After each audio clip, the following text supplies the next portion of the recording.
Paramashivoham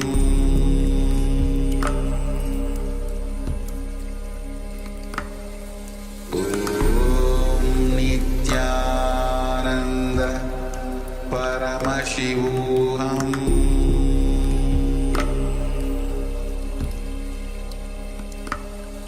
Om Nithyananda Paramashivoham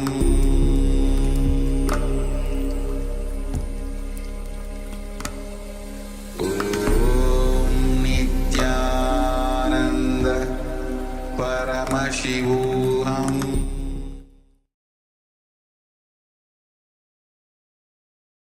Slowly, very slowly, you can remove your eye bands and open your eyes.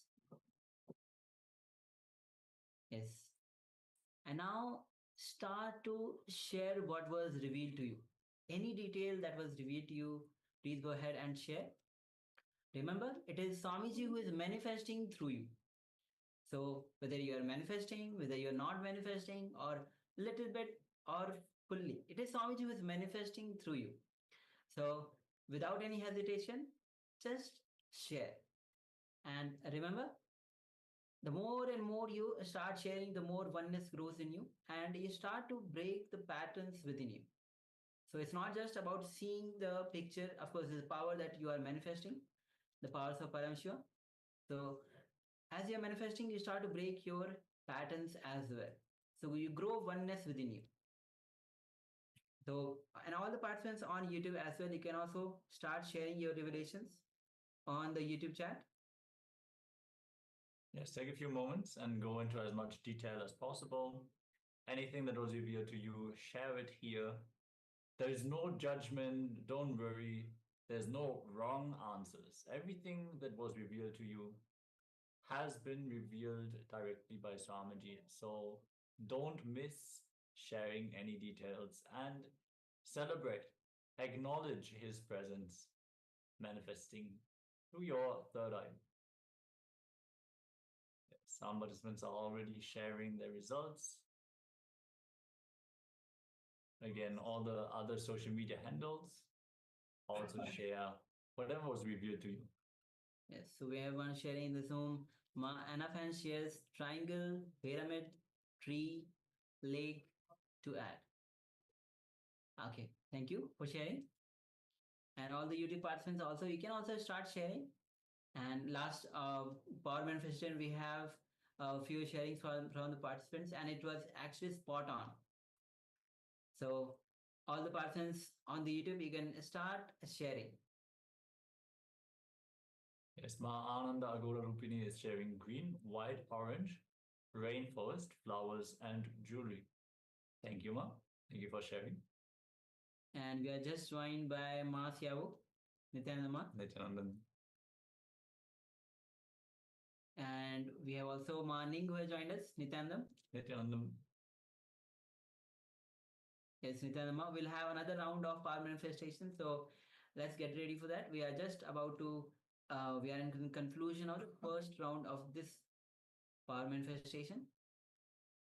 We have sharings on the Zoom. Yes, with these sharings, let us now get ready. We're going to review the image and then move on to the next round.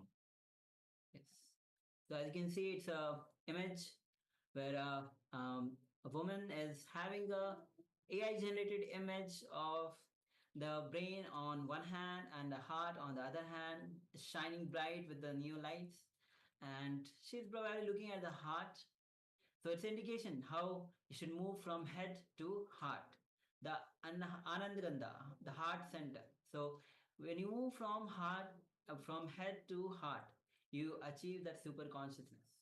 Yes, colors are blue, orange, there's gray tones, some black. She's wearing a white dress and tied up dark brown hair, if I see correctly.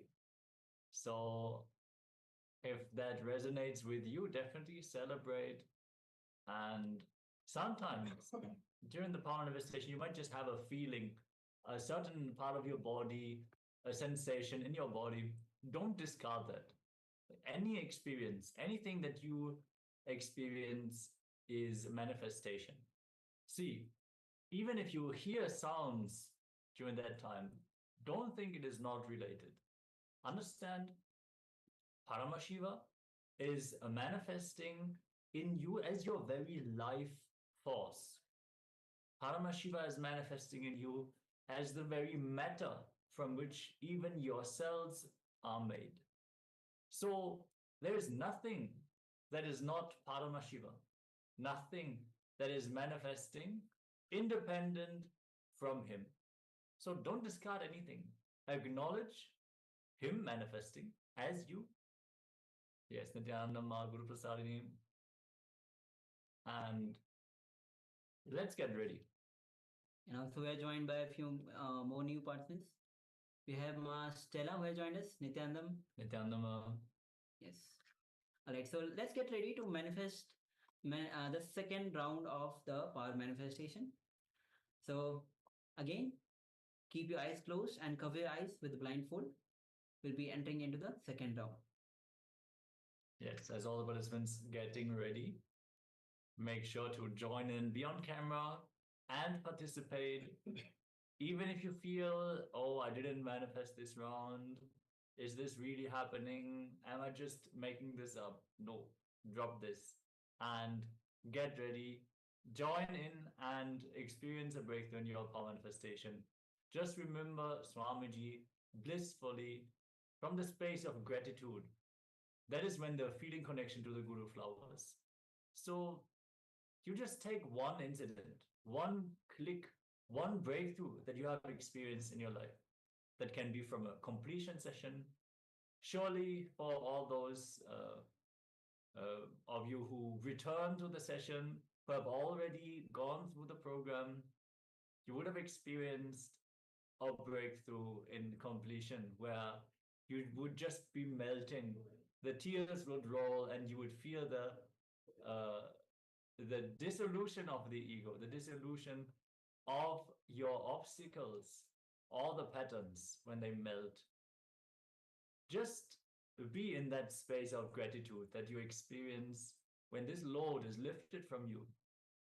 Just thank Swamiji for manifesting in your life, expressing through the signs of completion, the signs of unclutching, and the signs of enlightenment itself. Let us just sit in this sweet space of gratitude. Visualize Swamiji smiling in your inner space, beaming. Sit and let us chant the Mahavakya. Om Nithyananda Paramashivoham. Om Nithyananda Paramashivoham. Om Nithyananda Paramashivoham. Keep vibrating with the Mahavakya and let this round of the power manifestation begin as the image is already projected on screen. Om Nithyananda Paramashivoham.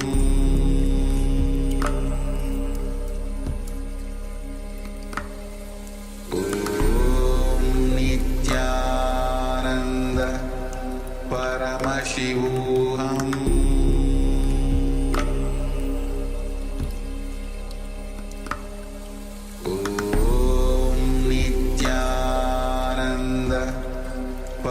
Paramashivoham.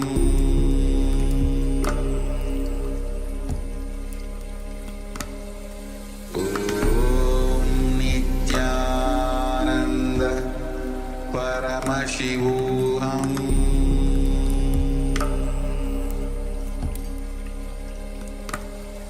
Om Nithyananda Paramashivoham.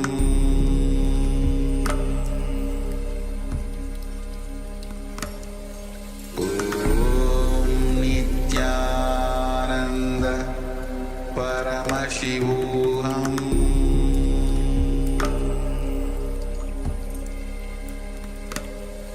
Om Nithyananda Paramashivoham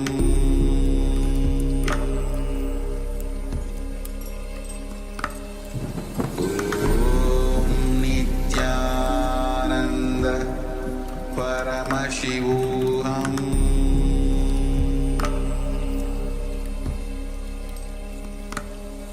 Om Nithyananda Paramashivoham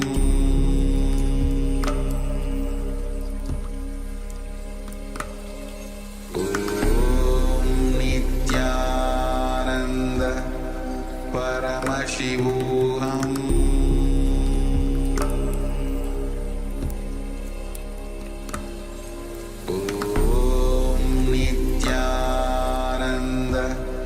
Paramashivoham Om Nithyananda Paramashivoham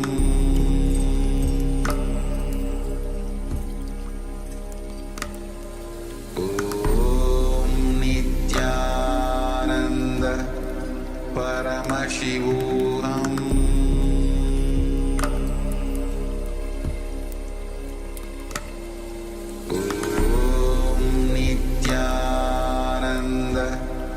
Paramashivoham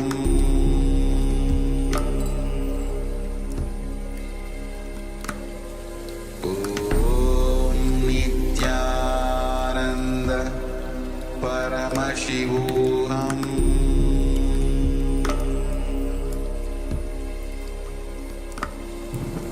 Om Nithyananda Paramashivoham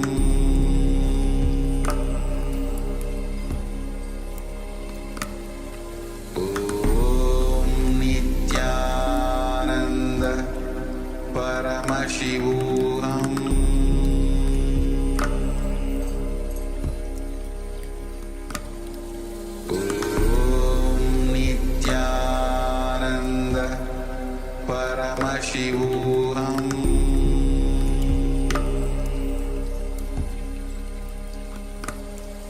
Om Nithyananda Paramashivoham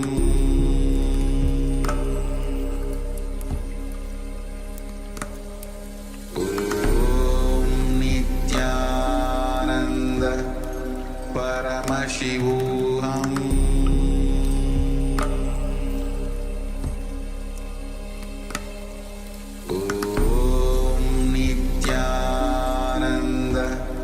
Paramashivoham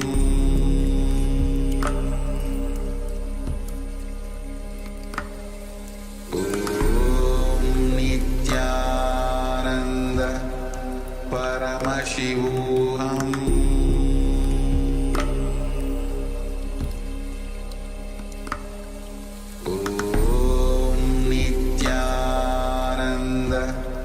Paramashivoham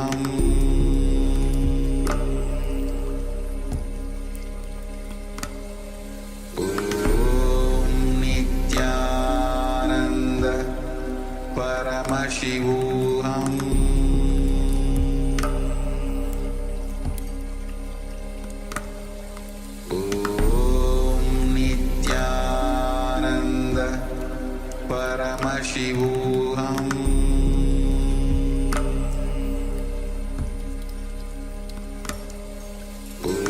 Om Nithyananda Paramashivoham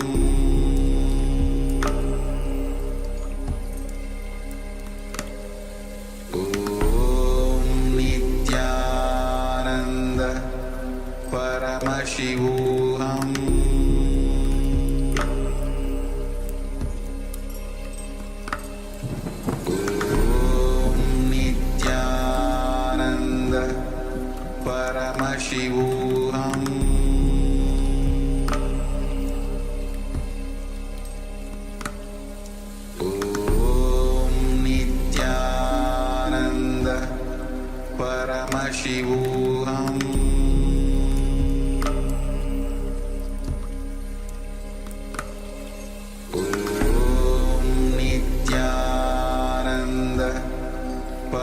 Paramashivoham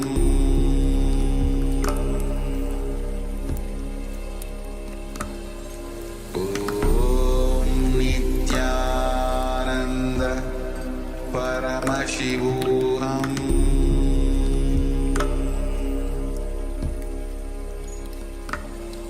Om Nithyananda Paramashivoham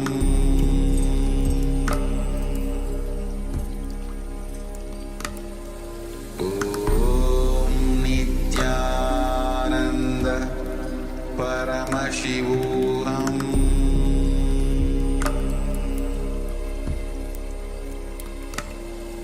Om Nithyananda Paramashivoham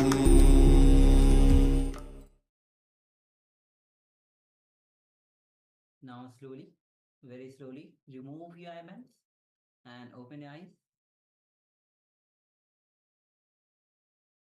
Yes, and with this deep gratitude to Swamiji, let us share what was revealed to you. Again, remember the power of third eye. The more and more you manifest the powers of third eye, you are actually allowing Swamiji's energy to flow through you. And the more you manifest the power, the more oneness grows in you. Third eye is the seat of willpower. Anything that you wish to manifest, you can manifest. So we already started receiving few sharings. Masya says no. Great. Thank you for sharing.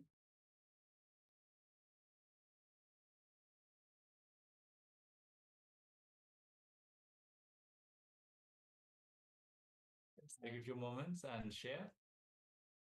And all the participants on YouTube, also you can start sharing your revelations. And all the new participants, those are new. It's the power of third eye. Swami says third eye is every being has a third eye. Every human being has a third eye. It's an intra organ that is available to all of us. Once it is awakened, this is actually the Chakra Raja, king of chakras. And when it is awakened, you are able to manifest the power of anything that you wish to manifest in your life, you are able to manifest. And your will aligns to Paramashiva's will. Yes, Ma Ananda Godabupini is sharing earthy, grey, hairy animals. All right. Thank you for sharing. And with this, we'll now reveal the image once more. Yes, as you can see, it's kind of a Indian form of dance which is traditionally called as Bharatanatyam. And this is one of the asana posture also called Nataraj asana. As in all the day of you're doing yoga, you know this asana very well, that Nataraj asana. So, a woman is performing this asana or the Bharatanatyam dance with the traditional clothing. As you can see, shiny blues and golden yellow as black borders. She's wearing some jewelry in her hair, facing the spotlight as she's standing on a stage, which is in different brown tones, and you see grays. The background is kept in black, just darkness. And yes, beautiful. So if you have seen any of the colors, especially the dress has a lot of vibrant colors. And generally, if you've seen darkness, even just the darkness, that itself is already very much precise because most of the image is actually black. So hairy animals, I guess she does have long hair. And gray is there for sure. And then earthy brown is the floor. So Yes, very good. all right. Yes, with this, we'll now get ready to enter into the next segment of the day. Yes, and the next segment is going to be on question and answer on death. Swami says very beautifully that death is the most mysterious thing in our life. unless we experience what is beyond death, we don't know. Always there is a question, and always there is a fear of death. What Swami says, any fear that you have in your life is actually the fear of death, because that is unknown to us, and nobody comes after death and tells you what is after death. So every single fear that we have is actually related to fear of death. So this session is going to be on question and answer on death. So make sure that any question that you have will be answered in this. And even if you have any question after that, let us know. We'll be attending to each of these questions. So let's come to the space of listening and let's begin.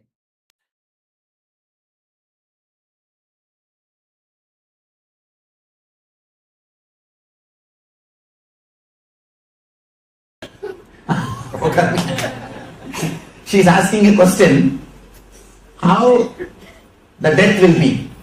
See, if you have lived at least few minutes of your life without using the body and mind in deep peace, even few seconds, once in your 80 or 90 years, even once, when you leave the body, that moment only will automatically come up, because deepest experience which you had when you are in the body only will open up when you leave the body. See, leaving the body is like a boiling your system. When you boil something, whatever is deepest, that only will come up first. Am I right? Even when you boil the potato, the very strong potato, which does not move, only that will start getting the effect first. The smaller pieces will get the effect later on only. Understand? You have a wrong idea. If you know cooking, you will know. The strong piece only will have the first effect, usually. If you are cooked by yourself, you will understand. Not as you think that the temperature does not go to the mild smallest potato, then big potato, then biggest potato. No. Because it is the biggest body, it attracts more heat. It attracts more heat and more attention. Even in travel, you see big people will attract more attention. Anyhow, strongest experience which you had in that 70 or 90, 80 years old, 80 years, that only will come up when you are boiled by the death pain. Even once you had the glimpse of being without the mind or the body, that is why I say, attend NSP, only one NSP sincerely, nothing else. Nothing else. I promise I will be there when you die. See, it's a simple science. It's a simple science. When I say I, the pure inner consciousness in which I am, that is what I mean. See, when I say I, that is what I mean, and from there only that I comes.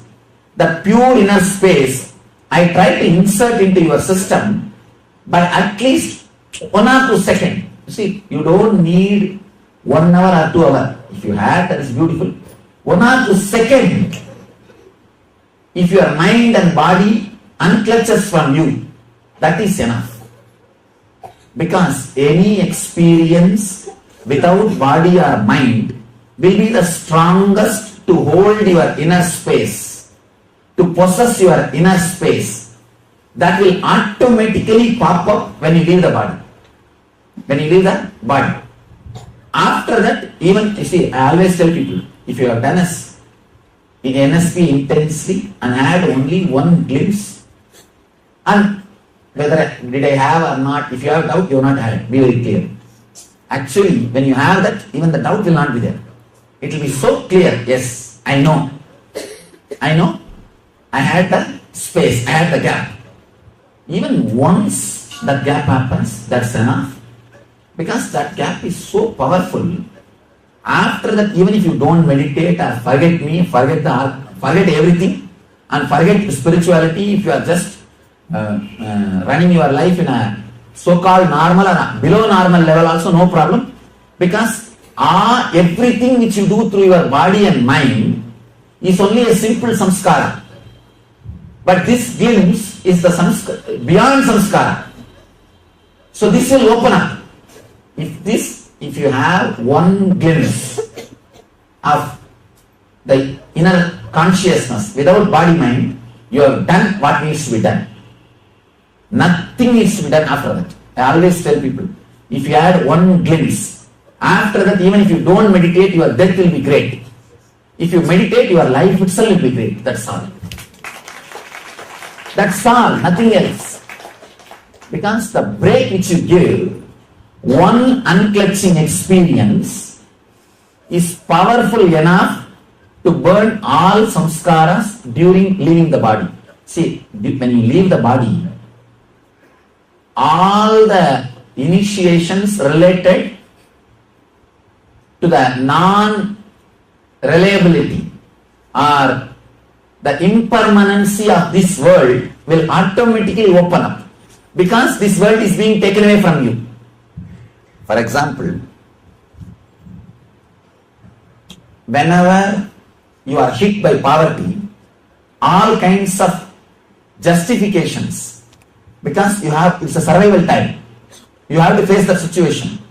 All justifications will come up. That in young age you would have heard the story. This grape is sour. The fox story. The fox was trying. Fox or wolf? Any one thing. It was trying to catch the grape, and when it's not able to catch, it will tell, no, this grape is sour. Actually, that is an initiation. That wolf is initiated, and it is able to bring itself up out of depression. See, that wolf can be in depression also. He did not get the grape, what to do. But somehow, the wolf is intelligent, and it brought this initiation into memory and saved itself from the depression. And intelligent wolf. You understand? I think now only you guys are looking at the other angle.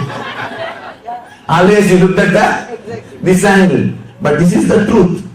So whenever you are under the survival threat, depression, your system will bring this kind of initiations up automatically. So during the death, by your very nature, you will start collecting all the great things you did in your life, all the glimpses you had in your life, the highest conscious glimpses.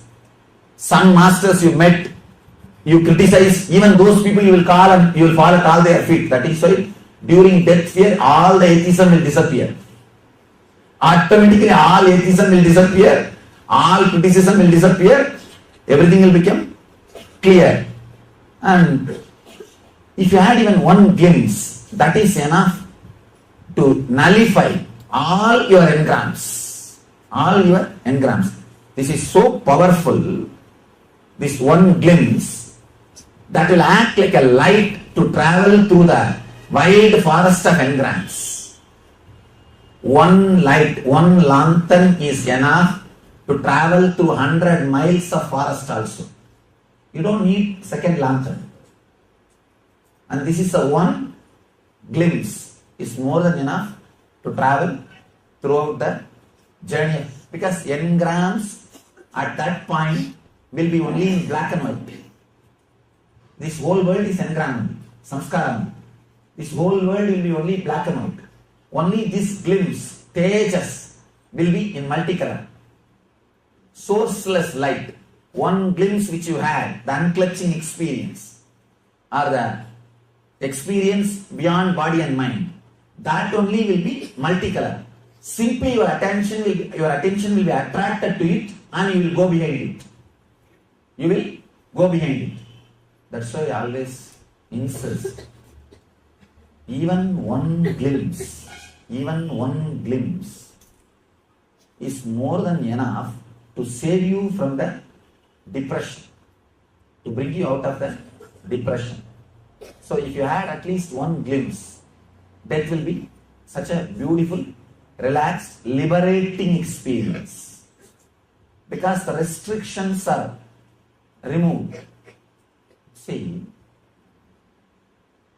death is the liberation from all responsibilities of the body and related to body. Now all your suffering and responsibilities, why? Body and related to body. Am I right? So death will become a great freedom from all these responsibilities of body and related to body.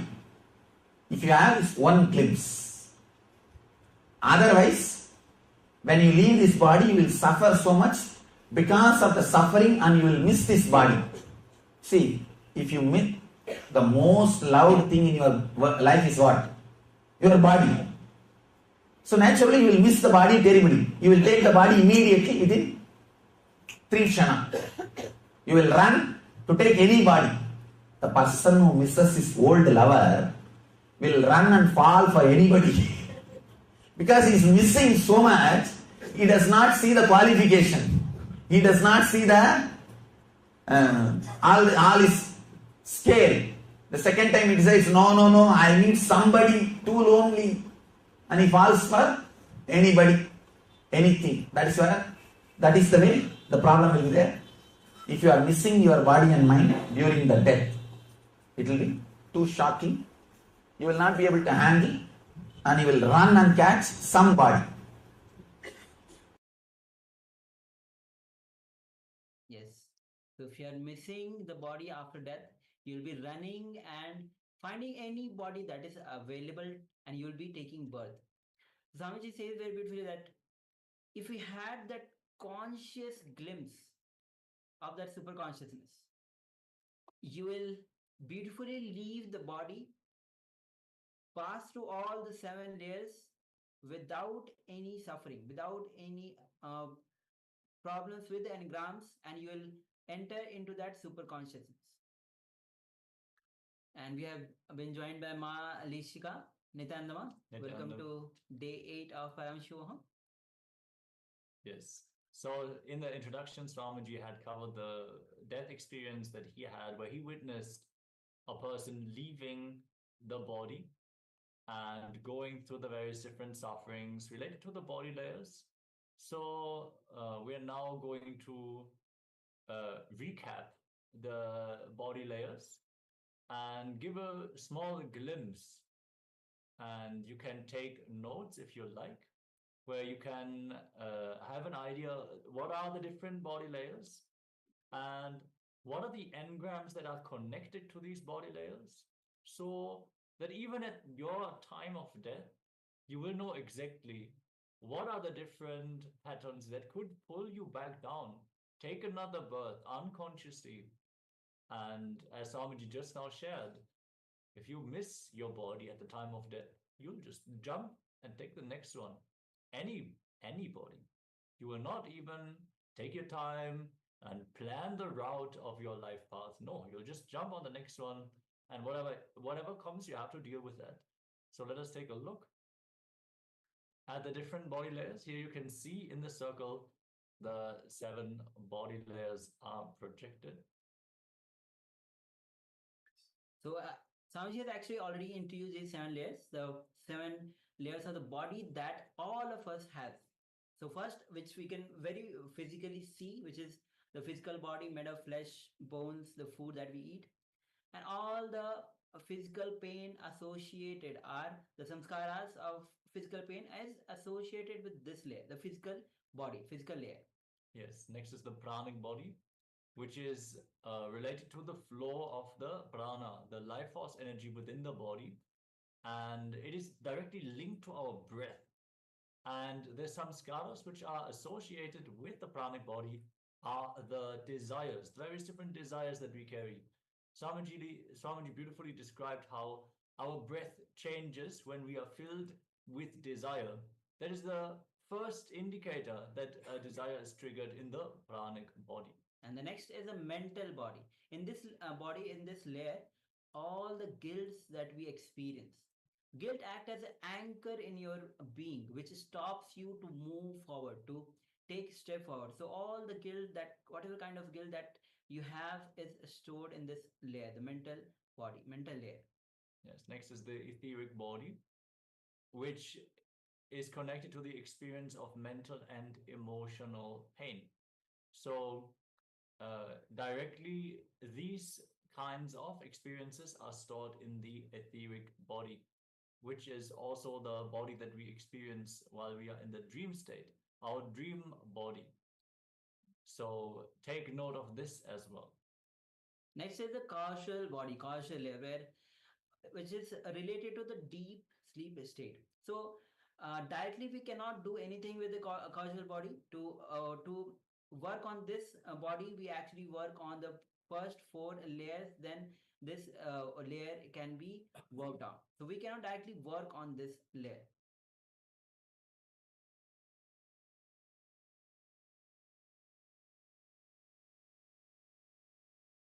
Yes, next is the cosmic body.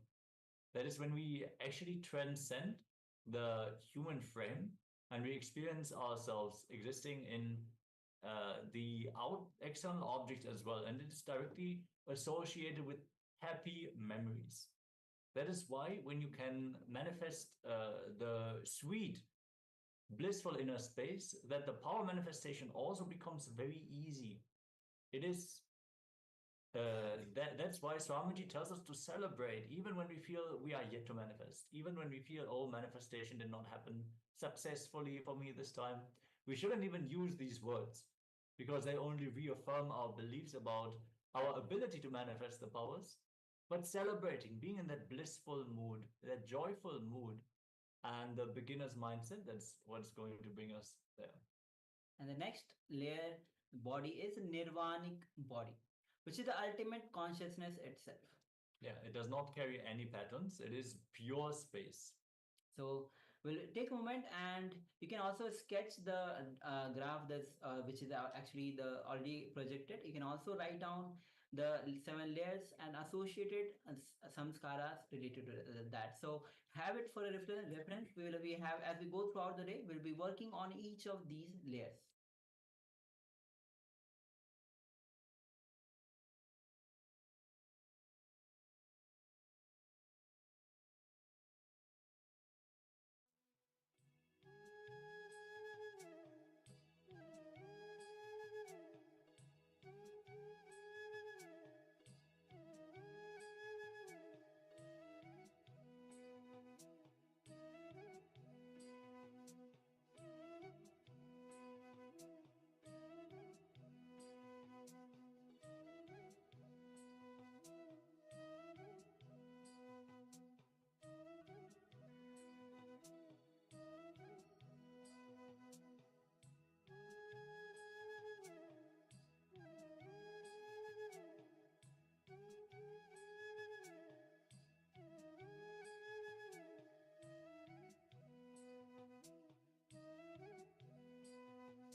Yes. So once you have penned down all these 7 layers of our body, our existence itself. So now we'll be moving on to the next session and we'll be working on with the first layer, which is the physical layer, the physical body that we carry, which is very much visible. We can see which is the made of flesh and bones, the food that we eat. So in this revelation by Swamiji, we'll be introducing this layer and working on this layer as well. So let's get ready. Have the notebook with you, pen and paper with you to write down the powerful clicks, cognitions, understanding that you have. So please come to the space of listening and let's begin.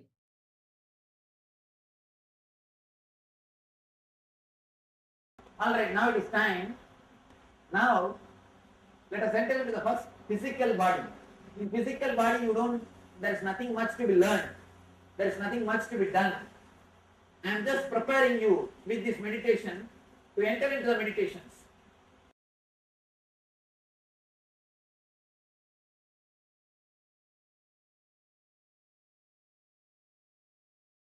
Yes, so Swami says nothing much will be done.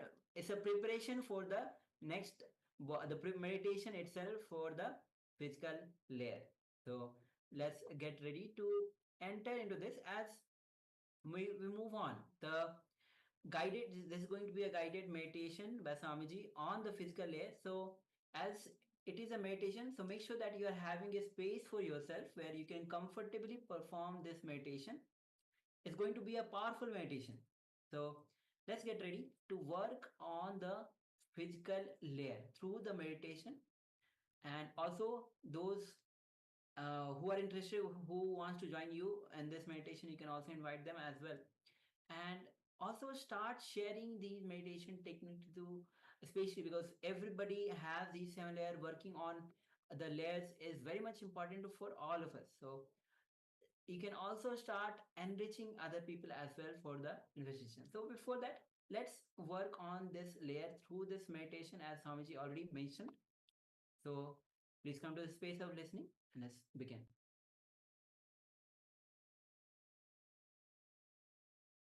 Now what you are going to do is not a meditation technique.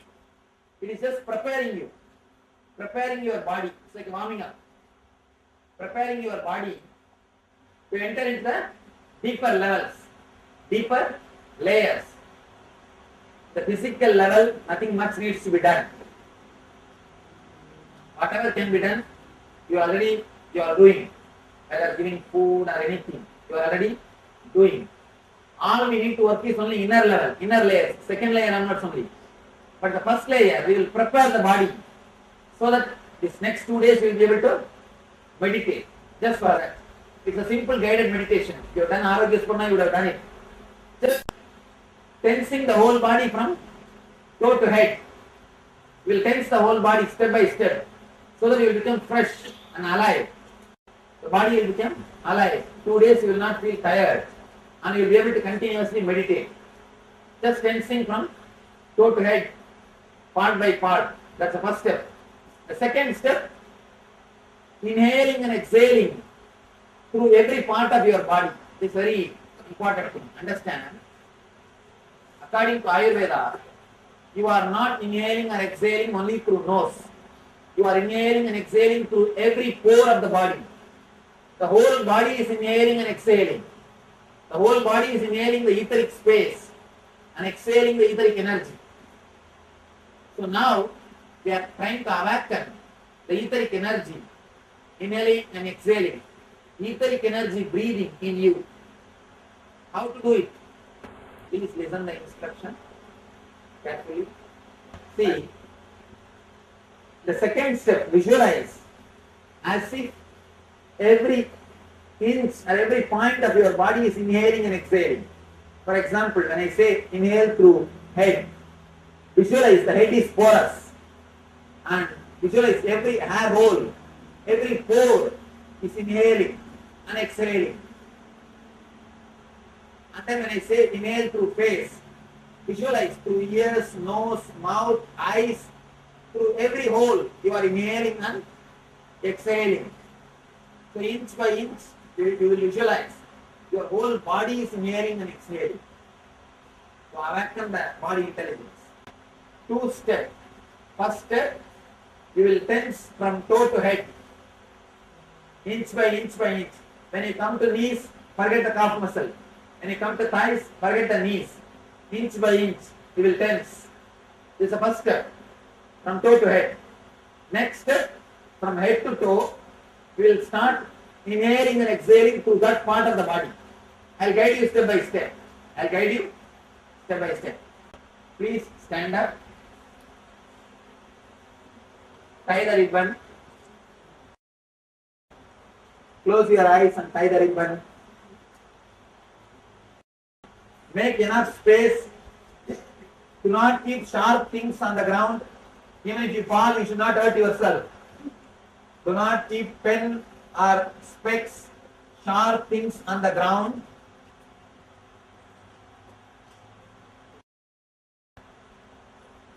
At least give 1.5 feet gap between both the legs. Between the feet, at least there should be 1.5 feet gap.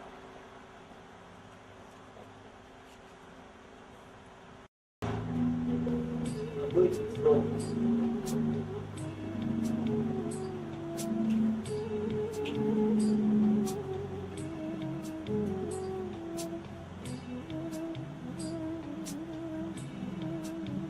Inhale and exhale as slowly as possible, as deeply as possible. Very slowly, but very deeply.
Concentrate on your feet.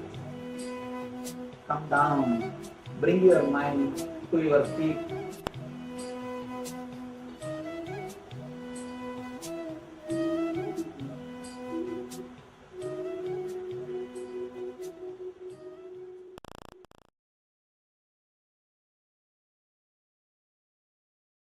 Yes. So this was a short meditation on the physical layer. So now with this, we'll be moving on to a small activity which is for balancing the body.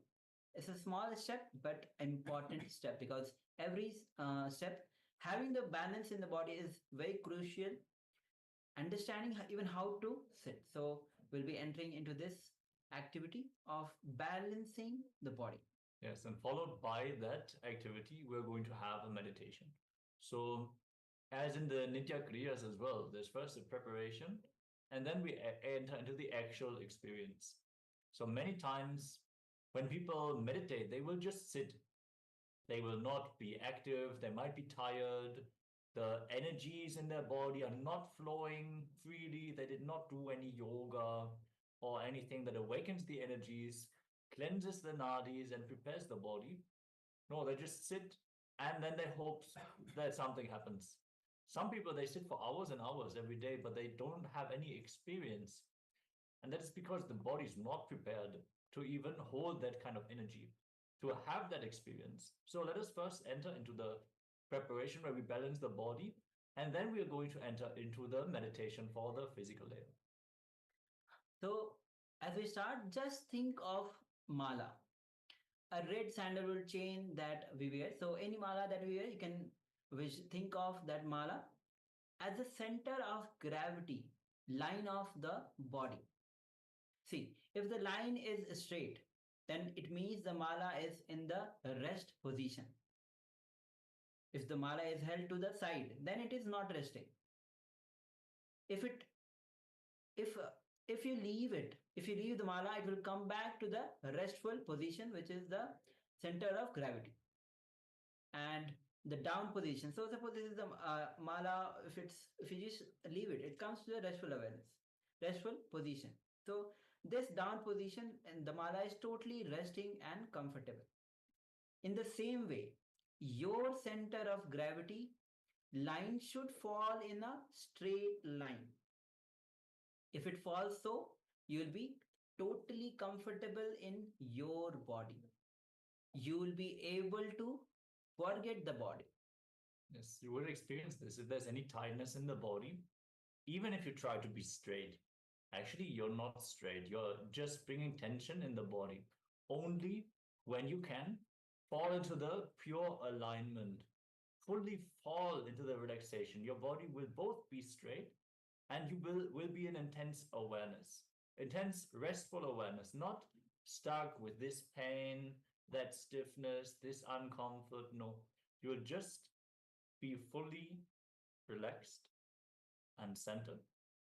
And as Swamiji has shared, when the that neck region is completely straight, you will not be able to fall asleep also. So during the meditation, that area should always be completely straight. You should fall into the straight position, like the hanging mala.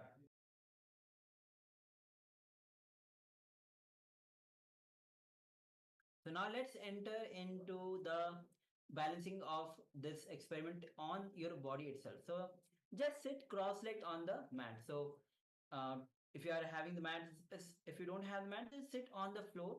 You can have the carpet, or just try to, if you are not able to sit on the floor, sit on the chair, but make sure that if you are able to sit on the floor, be seated on the floor on the mat with cross-legged, with right leg on your left thigh.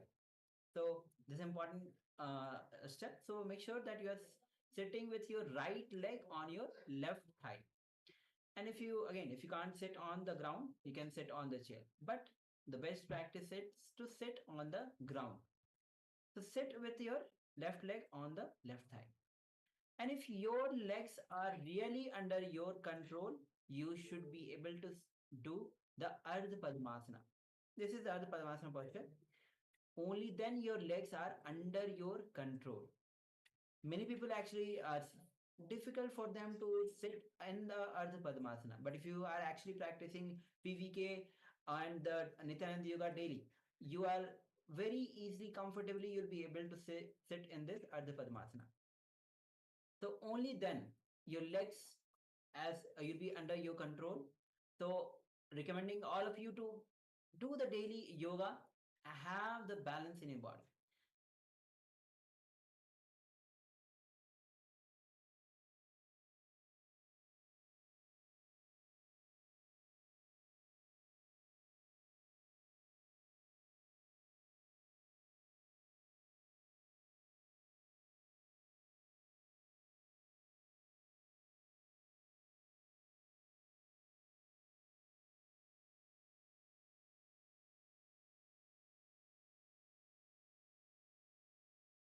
Yes. So actually, Swamiji says if you're not able to sit in Padmasana, your body is in someone else's control. So that is what we do when we do yoga. We are in union with the body. The body just does as per the will. Your will and the activity of the body is in oneness, is in union. So there should not be any discomfort. And don't worry, you don't have to sit the whole day in Ardha Padmasana just once. If you sit, it is enough. Then the whole day you will be balanced, you will be comfortable. So if you sit like the hanging mala, completely straight without any tension, just naturally falling into that position, that will support you throughout the whole day. So it is good to sit often in the balance posture. So even in your home or in office or in car, wherever you will sit, just sit in a balanced posture at ease, so that you don't feel the pressure, the gravity, weight of the body. You're fully balanced. Your whole body will be balanced when you sit in the comfortable balanced posture. So until the age of 7, your body has its own built-in mechanism to balance itself. And once you have grown up into the society due to social conditioning, various exposures, you forget your original balancing technique itself, which you have till the age of 7.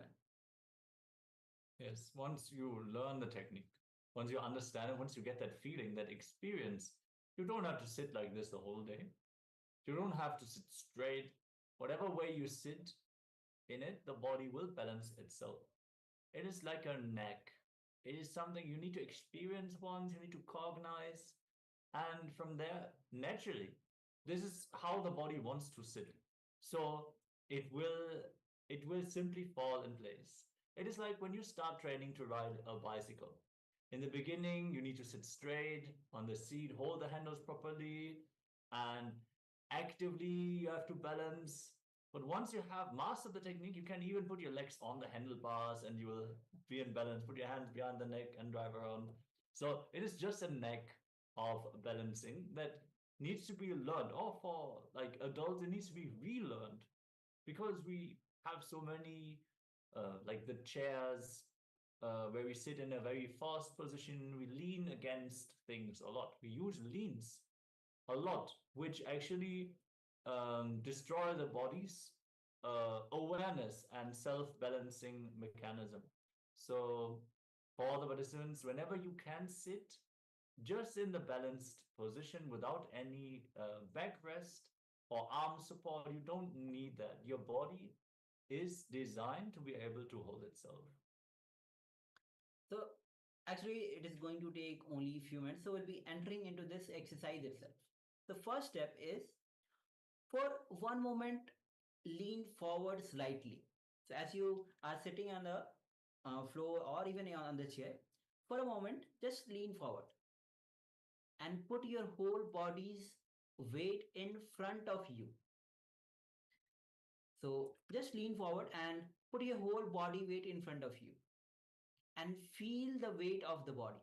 Naturally, you'll feel the whole weight body is being pulled by the gravity because you are leaning forward. So just have a little small experiment with this. Then next step is, now slowly as you are front, slowly inch by inch, if you raise yourself and make your body straight at one point, you'll feel the weightlessness.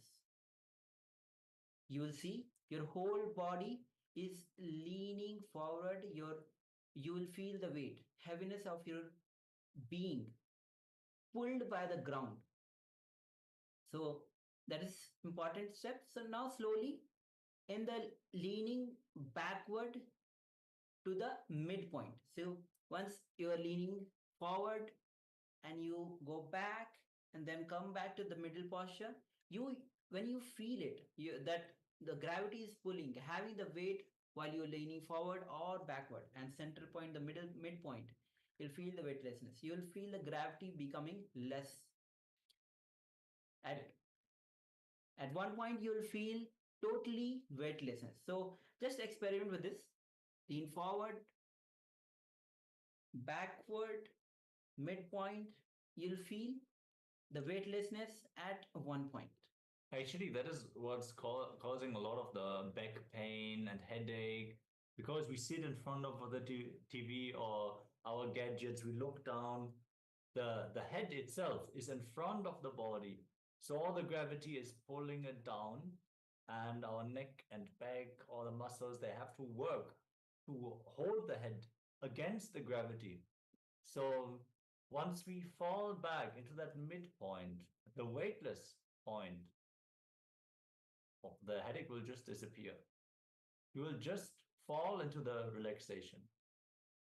That midpoint is the line in which your center of gravity falls in a straight line. So once more, maybe you can do it a few times just to really figure out that spot. Lean forward, maybe lean forward a little bit more this time, and then very slowly just find that midpoint. Bring yourself into a straight line. There's no tension needed. You don't need to make yourself stiff in order to be straight. That is the natural alignment of your body. All right.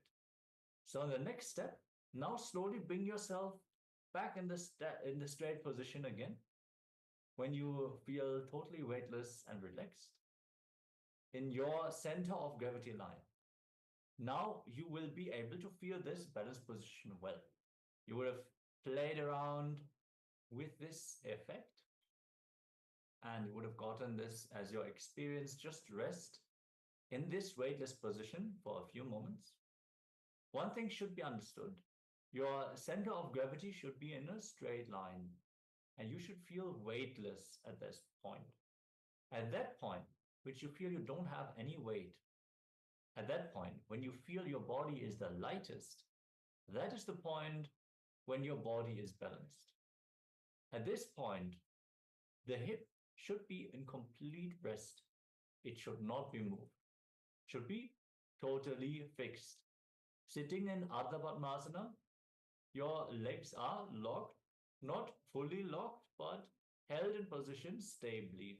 So you can comfortably balance your body. Start balancing your body now. Do it very slowly. You need to observe your body well. Only the backbone should bend forward or backward, never the hip or thighs or legs. You shouldn't lift one buttock off the ground. Find that balance point. So if you are balanced, then close your eyes now. You may also sit on a chair to do this meditation technique. Relax in this balanced posture for a few minutes. We are going to do the next meditation sitting in this posture. So take a moment and feel relaxed in this balanced posture. And once your body learns the language of comfort, wherever you sit, automatically you will sit only in this posture. So just be relaxed and sit in a balanced posture. We'll be entering into the next meditation technique. Yeah, which is on the physical body. As of now, you are solid matter, but we will be making you totally porous to the energy of nature. Understand there's so much of energy that is continuously flowing through us and around us at any given time. Mostly all of us resist this energy of nature. Understand in the part of your body where you feel cold, where the cold air is touching you, if you don't resist and just allow the cold air to pass through you, you will never have a problem with nature's energy around you.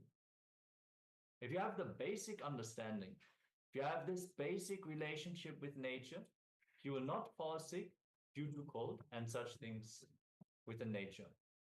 At least that much you can manage. So this balancing that we're going to perform in the meditation, this will help you. Moreover, becoming energy will make you porous to nature. So we'll be entering into the meditation technique.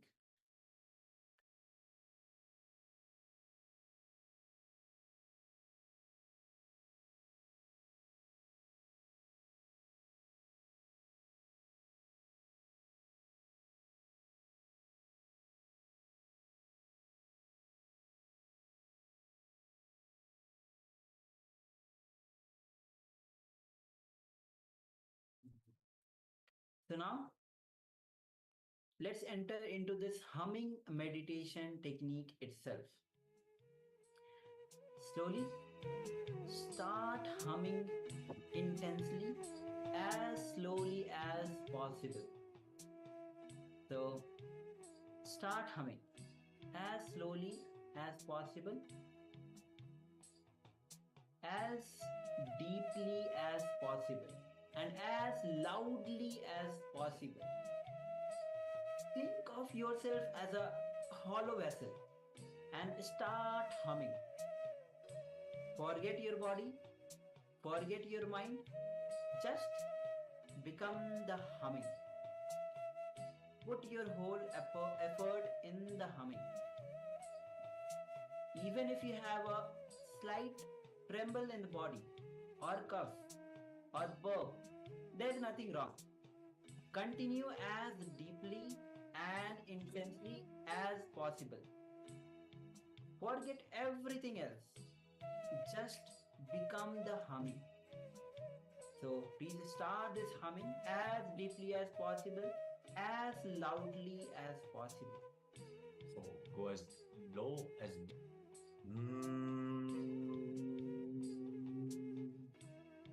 create the intense vibration.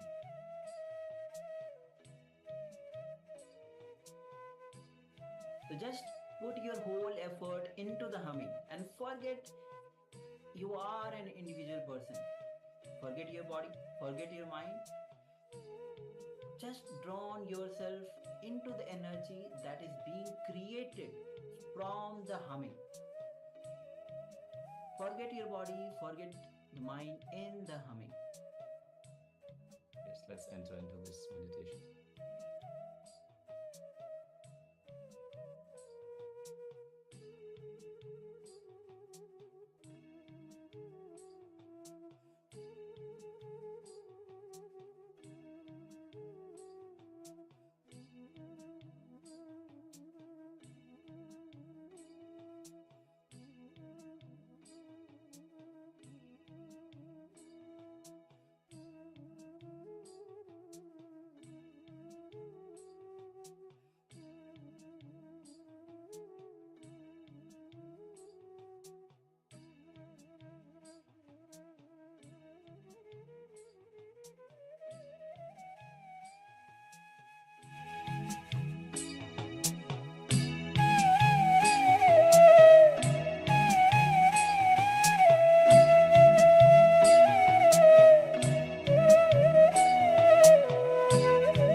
settle down. Keep your eyes closed.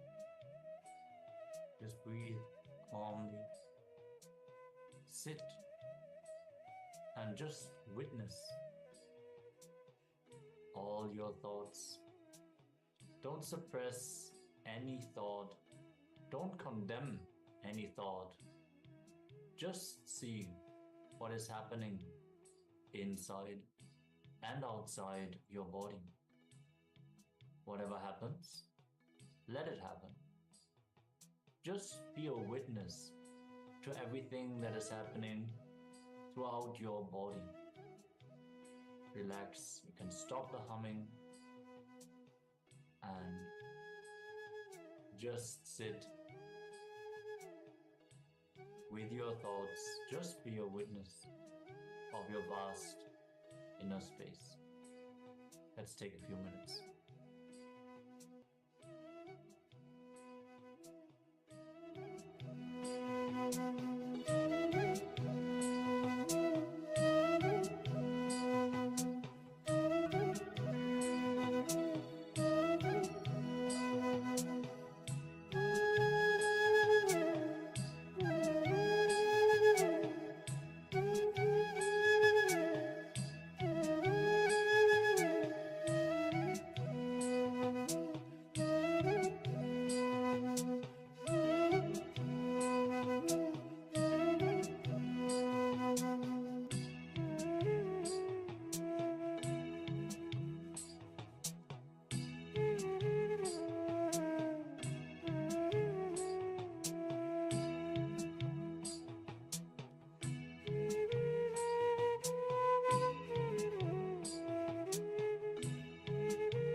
So after this intense humming meditation and completely relaxed state, this is the right time when we start manifesting the powers. And today, as we are manifesting the power of third eye reading, so we'll be directly entering into the power manifestation round. So let's get ready with the blindfold. We'll be again manifesting the power of seeing picture blindfolded. So again, take a moment and cover your eyes with the blindfold. And if you don't have the blindfold, you can use any piece of cloth to cover your eyes so light doesn't fall on your two eyes. As you're manifesting, seeing picture blindfolded through the power of third eye. So take a moment and cover your eyes.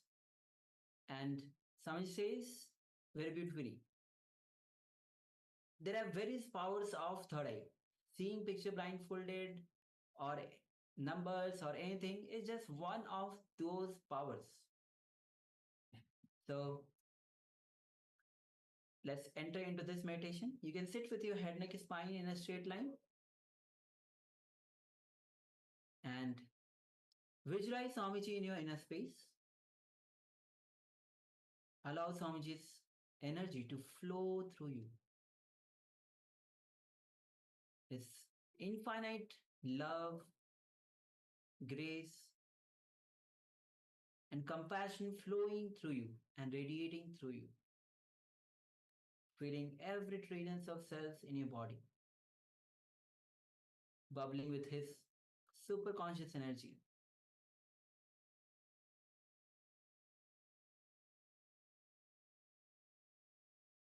Now gently bring your awareness to your third eye, the Angya Chakra, the Chakra Raja. And start to unclutch from every single thought. Whether it is the thought of anything that is coming up, just unclutch. Go on unclutching. Do not engage in any of the thoughts. Do not get carried away by any of the thoughts. Go on unclutching. Whether it is a thought of worry, any fear, any suffering or pain, just unclutch. And from that space of pure unclutched space, pure oneness, let's start chanting the Mahavakya.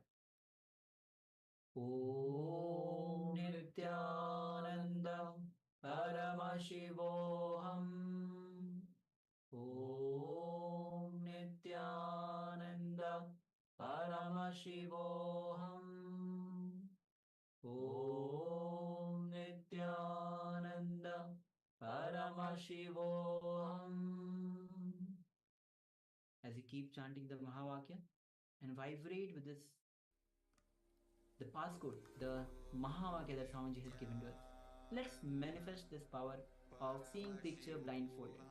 We'll be projecting the image now on your screen. Let's begin this manifestation. Om Nithyananda Paramashivoham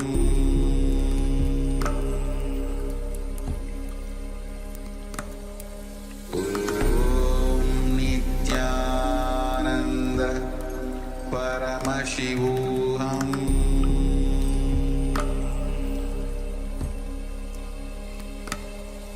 Om Nithyananda Paramashivoham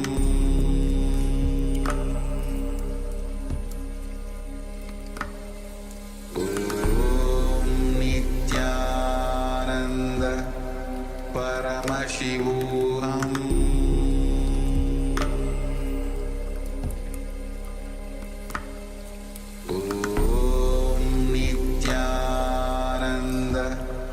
Paramashivoham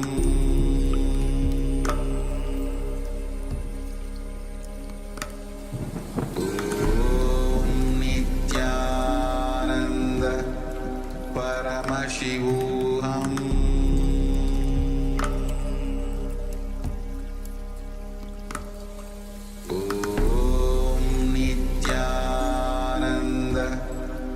Paramashivoham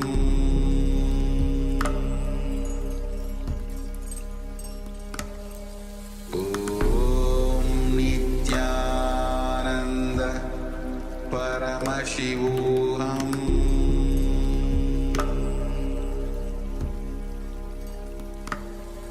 Om Nithyananda Paramashivoham.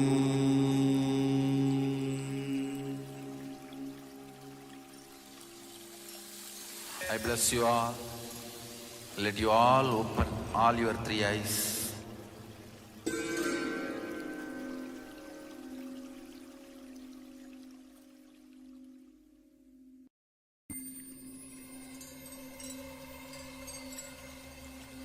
I welcome you all with my love and respect. Let you all open all your three eyes. Om Nithyananda Paramashivoham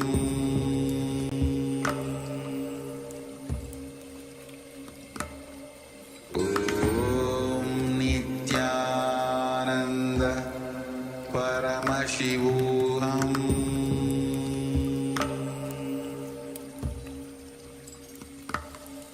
Om Nithyananda Paramashivoham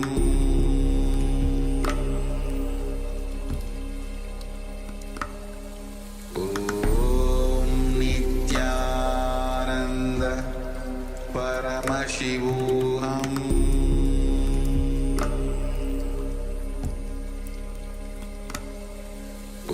Om Nithyananda Paramashivoham Om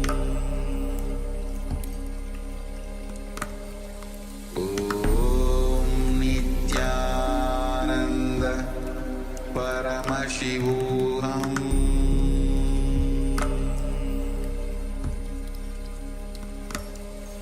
Om Nithyananda Paramashivoham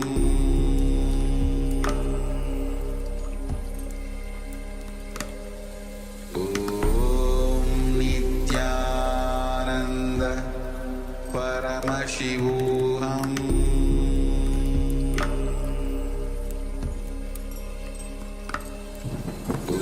Om Nithyananda Paramashivoham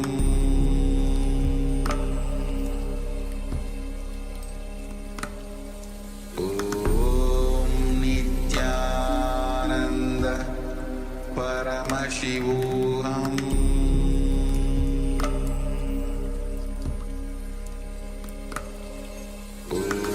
Om Nithyananda Paramashivoham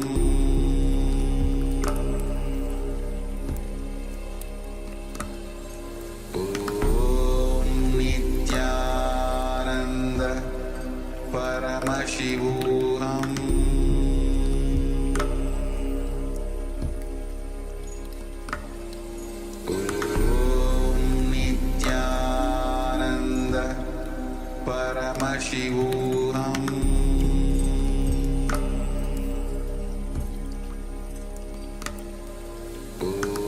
Om Nithyananda Paramashivoham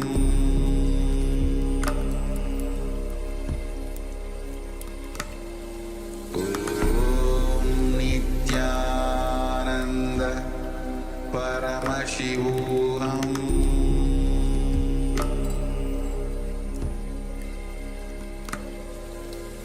Om Nithyananda Paramashivoham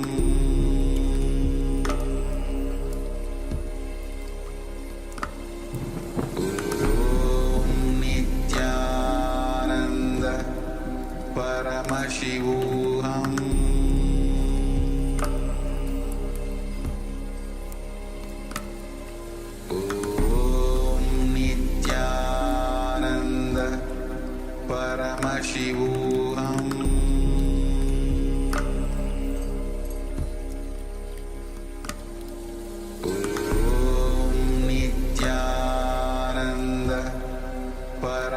Paramashivoham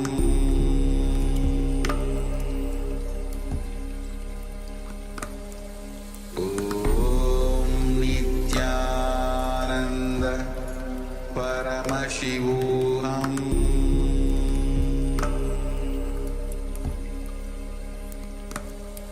Om Nithyananda Paramashivoham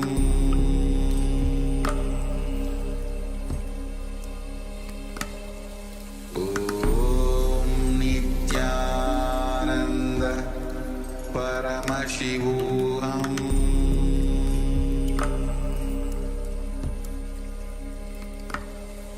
Om Nithyananda Paramashivoham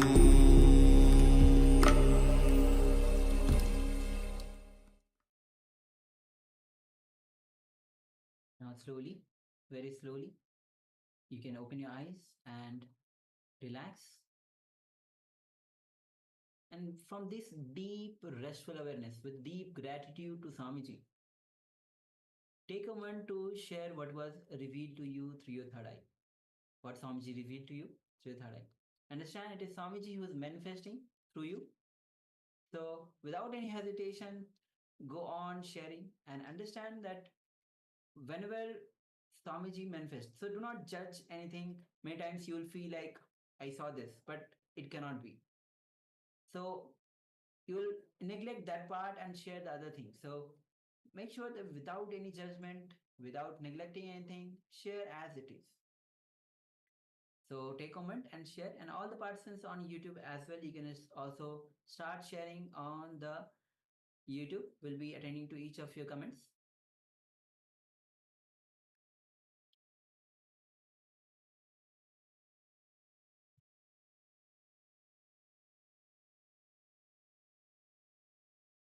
Yes, and Marning, if you could confirm whether Wang Zibin is also joined in the Chinese translation room.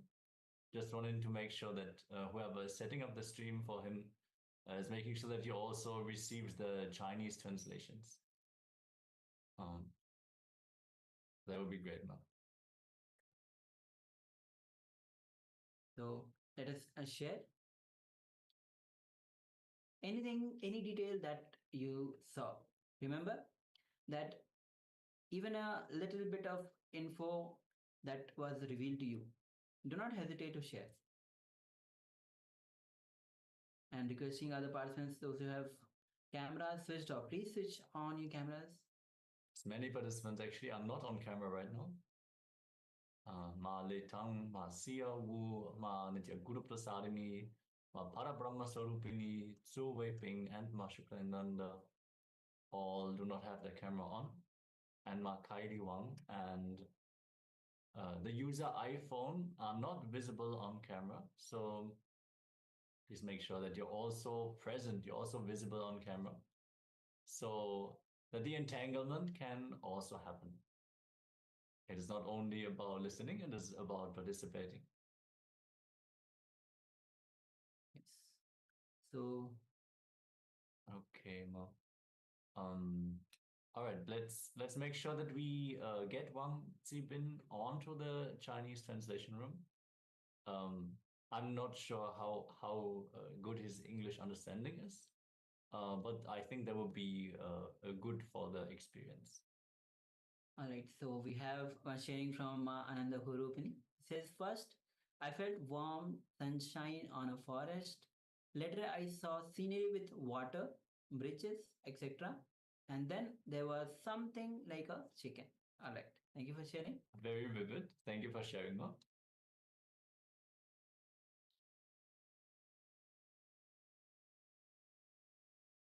All right. So now we'll be projecting the image that we were actually showing. So let's enter into the verification. As you can see, it's filled with sweets. You can see various kinds of sweets that is being is there in the picture. And a hand of a woman who is just putting one another sweet in the plate. Or maybe taking out. So the colors contains various colors, including the black, the various colors involved in it. It's quite colorful, sweets, a lots of sweets. Yes. There's some diyas, there's one bamboo mat, and yeah.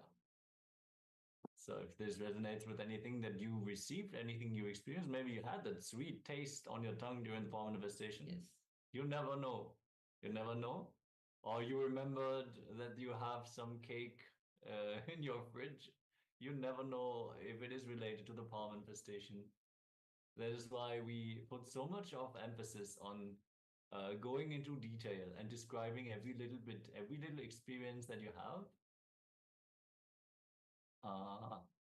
Shamaji's garland. Some flower garden is there. All right.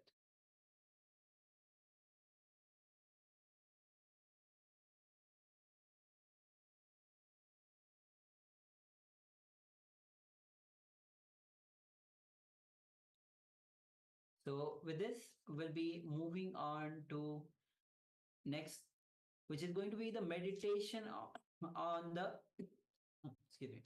So meditation to balance the Vata, Pitta and Kapha.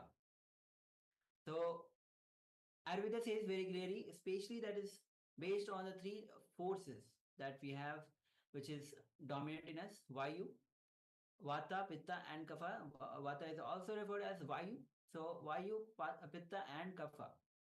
So this meditation that we are about to enter will be for balancing the Vata, Pitta and Kapha, and due to various reasons, whether it is the lifestyle or the climate change, there is a change, there's a disbalance or imbalance in these three, the Vata, Pitta and Kapha. So again and again we need to bring back the balance. Only when these three are in balance, we are in the state of health or the state of equilibrium, or there's no disease.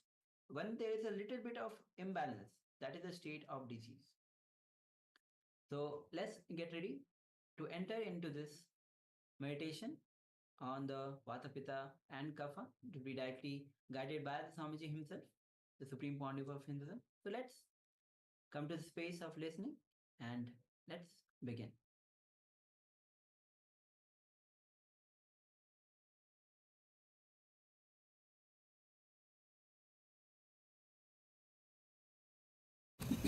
Today we are going to do second technique to balance the Vata, Pitta and Kapha.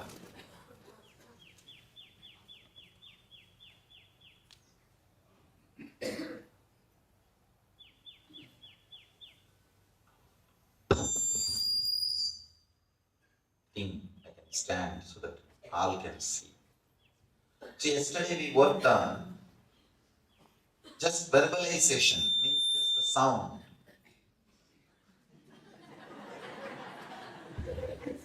Today we are going to work on verbalization, sound and visualization, light. You are going to add visualization into your meditation technique. Very simple change. First step, same Vajrasana, put your hands on the hip and chant the Humkara from the navel, from the Swadhisthana. It should come as deeply as possible and as loudly as possible. See, it will literally cleanse the whole Pitta energy. Chant the Humkara. Then second step, bend the body and let your forehead touch the ground. Chant the Humkara, same way, with visualization of white light flowing from your Swadhisthana.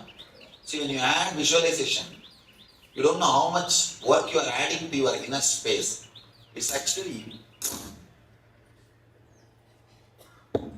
it's workout for your mind. Just like a physical exercise, it's a mental exercise for your mind, so that it will be fresh and alive to go through all the meditation techniques. First step, sitting in Vajrasana, have your hands on the hip and chant the Humkara from the navel. Second step, bend your body, let your forehead touch the ground and Chant the same Humkara, H-O-O, Humkara sound, but add visualization. Add one more thing. Visualize as if a white light is flowing from your Swadhisthana towards the whole body or just towards your head. Visualize light and add sound. Please close your eyes and sit straight.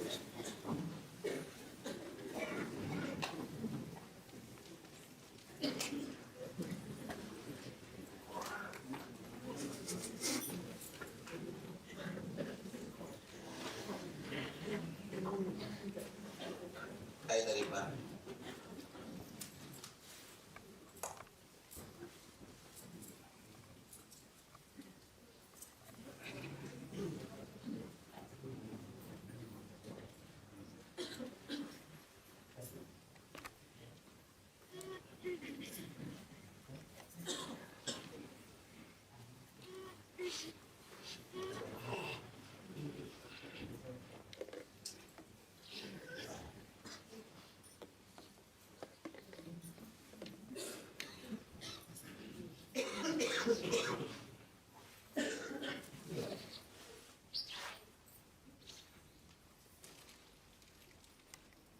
Sit in Vajrasana. Have your hands on your hip. Chant the Humkara as intensely as possible.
open your eyes.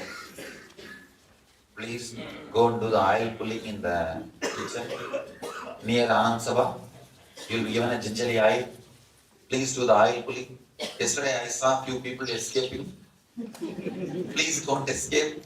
It will actually cleanse your pitta and vada and kapha. See, actually you are continuously coughing because of the kapha. So please do the oil pulling.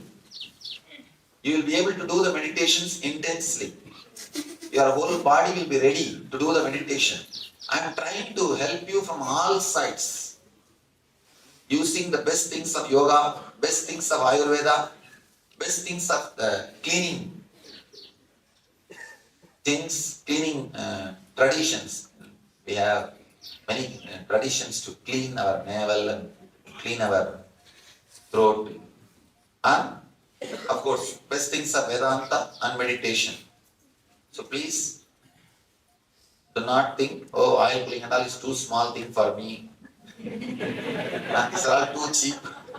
This Swami is telling me to do all these things. Please don't think. I'm not condescending. I really mean that it will help you. Especially these meditation techniques. It will really help you if you can do it. Please, I have oil. Finish your oil pulling.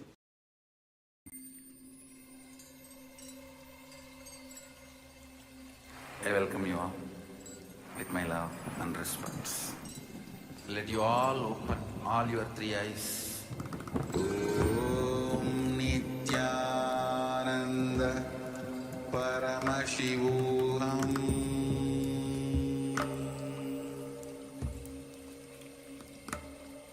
Om Nithyananda Paramashivoham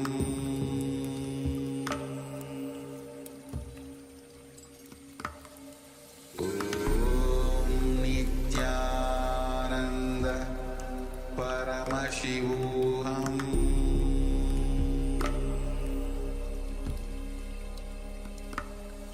Om Nithyananda Paramashivoham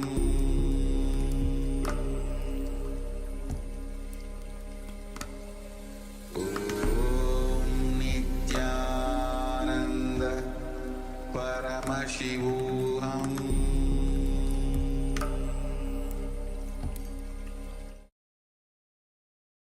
Yes, Nithyananda.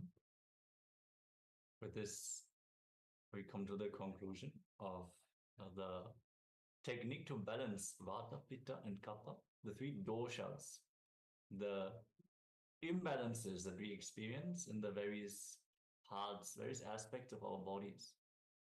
Swamiji has recommended to perform the oil pulling, which is taking a tablespoon of oil into your mouth and moving it through the gums like you would gurgle with water, not in the throat, but in between the teeth.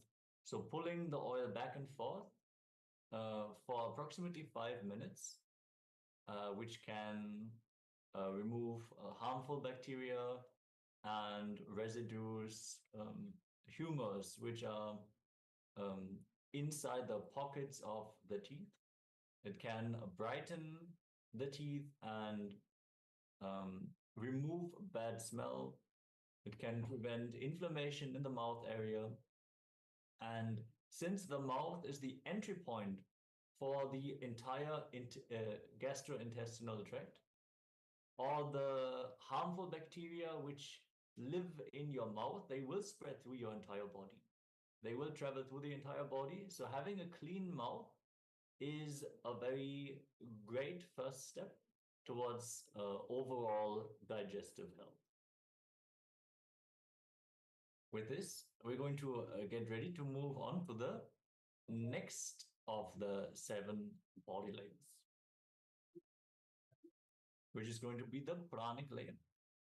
As we already learned, the pranic layer is for the prana movement, the life force energy, and it is directly linked to our breath and is where the desire-based patterns are stored.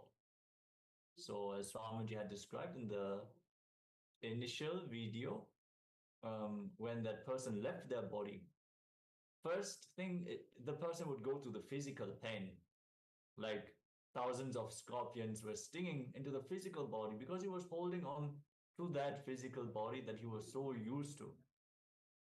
After he had transcended the physical body, the pranic body got triggered. All the different desires, the unfulfilled desires and fantasies, they got triggered.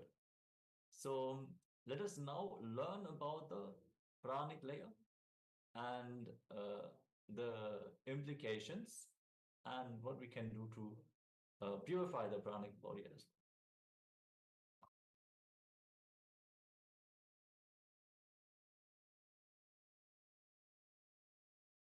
How to understand? One side, we are always taught desires are wrong, desires are wrong, desires are wrong. But the other side, desire is energy. What is happening? What is the problem? Desire as such is no problem. When we create self-contradicting desires, that is where the problem starts. Our desires are so unconscious. We do not know the consequences. First thing, we create self-contradicting engrams, self-contradicting desires. Next thing, two separate desires which are contradicting. In one desire itself it will be self-contradicting, and two separate desires which will be contradicting. One side you don't want to take any responsibility. Mind wants just to be free from all responsibility. Other side, it wants all the comforts. This is two desires contradicting each other. You always visualize lying in Hawaii beach without any responsibility, having vacation. Always you desire for that. The other side, you want all the money to fly Hawaii and to book your resort for everything. Both desires are self-contradicting. Because if you have to fulfill one desire, the money, to go to Hawaii and book resort and relax, you need money. For that money, naturally you need to work. The other side, you want to always relax. What to do with these two desires? Then you will be working, thinking of lying and resting in Hawaii beach. And when you are lying and resting in the Hawaii beach, you will be thinking of all your work. That's all. When you create something which is contradicting each other, you create a confusion. And you will be doing that when you are doing this, you will be doing this when you are doing that. This is one type. The other type, in a same engram, same samskara, creating self-contradicting. Just today morning I was telling.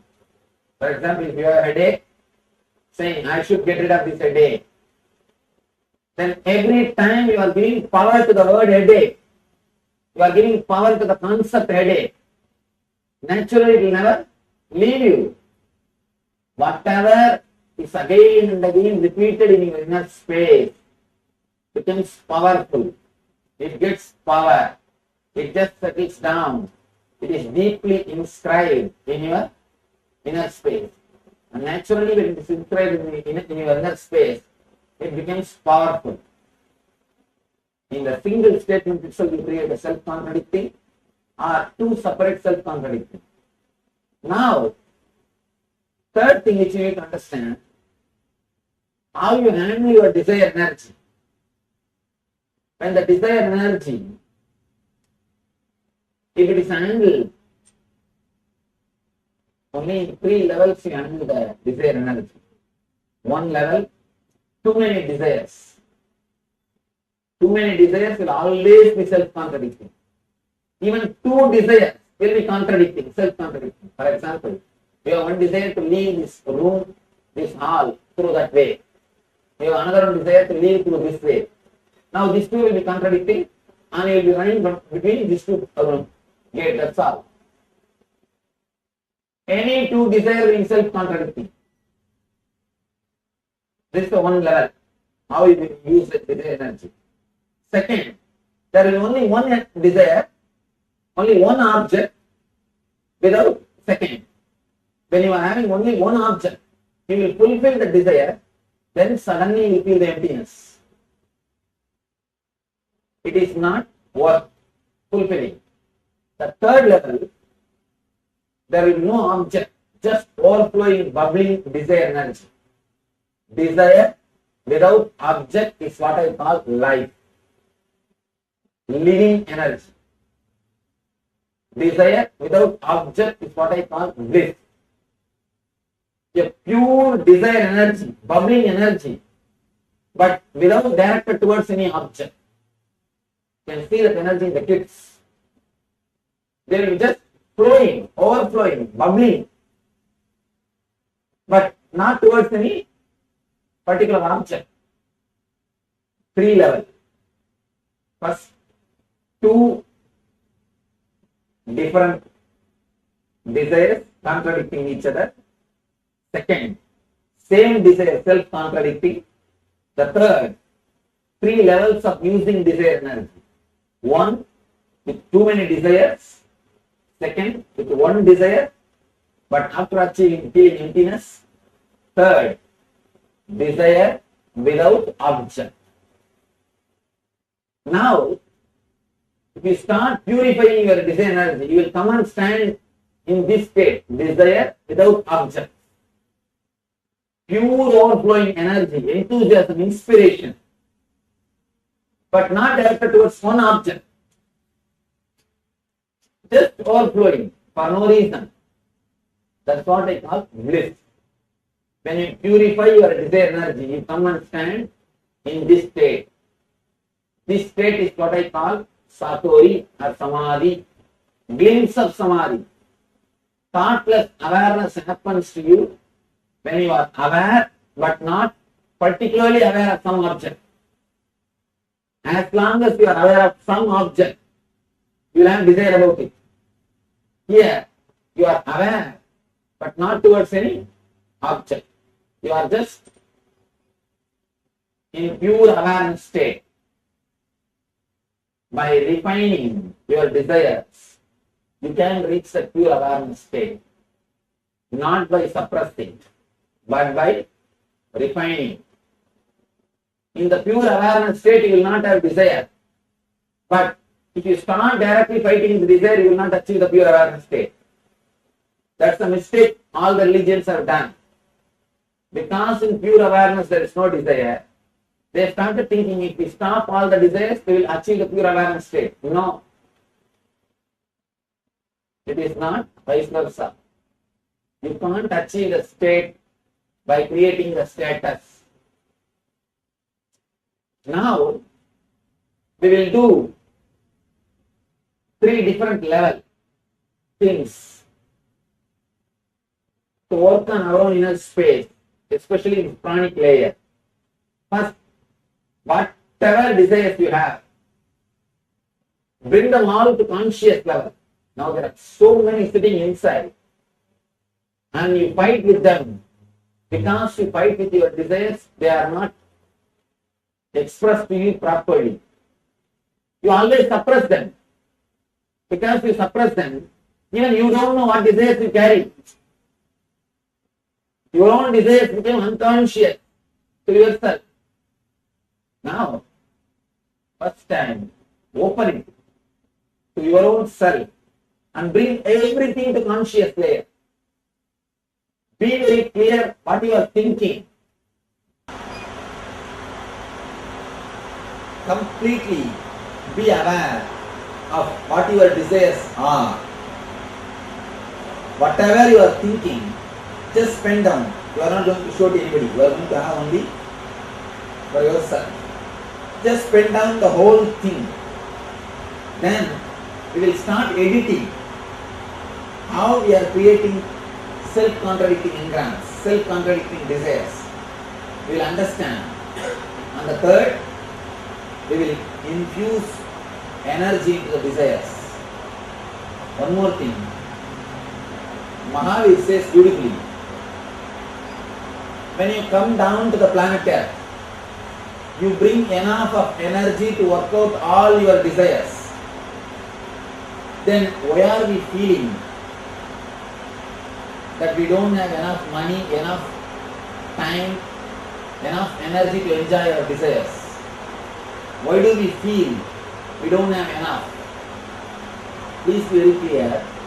It's like from here you go to downtown taking $10,000 to buy a car. After going there, you see one of your friends. He calls, no, come, let us go to the electronic shop, Price Electronics. You go there and get TV, fridge and buy all this electronic stuff and blow up all the money.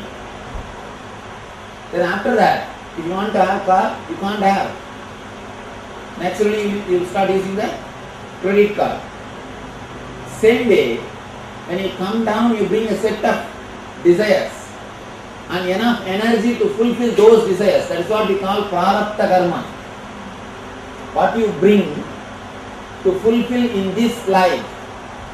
But after taking the body, after assuming the body, you start collecting desires from society. Society infuses desires in you. The desires forced on you by society, you start fulfilling them also, fulfilling those desires also. If your father wants to become a doctor and he is not able to, he expects you to become. Now you are spending your whole life just to fulfill his desire.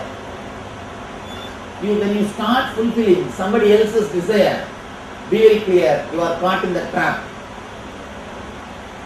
Naturally you will feel you don't have enough energy, you don't have enough time, you don't have enough money to fulfill your life.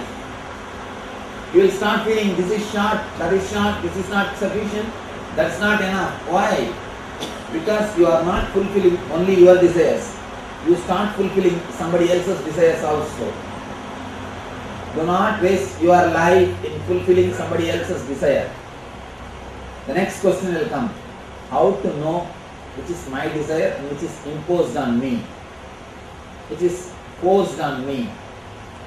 When you infuse consciousness, when you meditate on pranic layer, whatever is imposed on you, all those desires will automatically drop.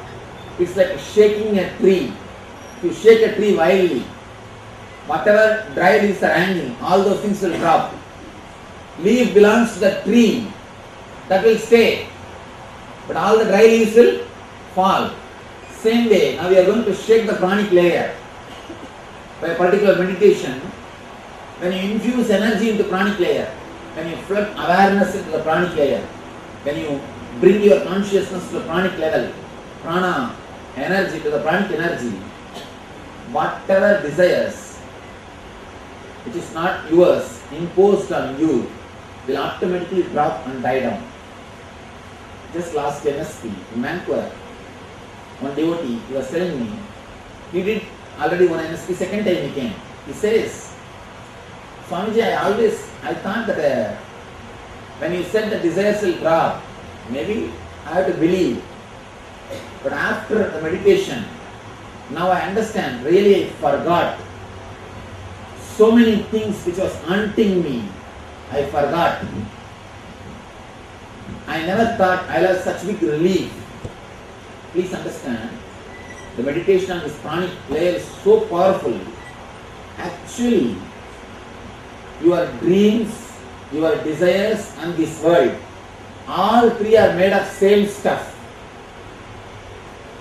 Your dreams, your desires, this world, all three are made of same stuff. Very difficult to understand, but truth. All three are made of the same stuff. When you work on the pranic layer, you clear all the three. When you clear some one thing, all the other two are automatically clean. Now, when you meditate, work on the pranic layer, automatically you will see, even if you force your mind, doesn't go behind desires. The pranic layer, when we do meditation, will be doing that only. You will be just going behind all the desires, one by one. Just leaving them completely. Suddenly you will see your mind comes back again and again to only one or two desires. All other things are dropping. They are not there anymore. Just they are disappearing. That's what I say. When you shake the tree, all old leaves drop by themselves. You don't have to do anything. When you infuse energy into pranic layer, when you bring spirit into pranic layer, automatically all the desires imposed on you, infused in you, they just drop. Whatever desires you brought, prarabdha karma. See, when you design your body, you design according to your desires, and those memories are staying in your body. And after taking the body, by and by so many desires are infused on you, your pranic flow completely changes. You start breathing very shallow way. Man who breathes deeply will never be taken away by any desires, I tell you. You can see very clearly, your breathing has become shallow because continuously social conditioning. If you see kids breathing, they will be breathing using the whole body. Their whole body will breathe. The moment social conditioning starts happening, your breathing will become shallow. Your body and pranic flow is designed for your prarabdha karma, means the samskaras which you brought. The moment society starts adding samskaras, the pranic flow is disturbed. Pranic flow is destroyed. Now I am bringing the original pranic flow back to your being. The moment original pranic flow is brought back, automatically the infused samskaras drop. The forced desires automatically die down. It may look like how such big thing can be achieved by such a small exercise. You may think, please be very clear, you always fought with desires from the wrong corner. Like a Vali. Vali is a character in Ramayana. Vali has got a special boon. Anybody who stands in front of him to fight with him, half of his power will go away to him. Half of his power will go away to Vali.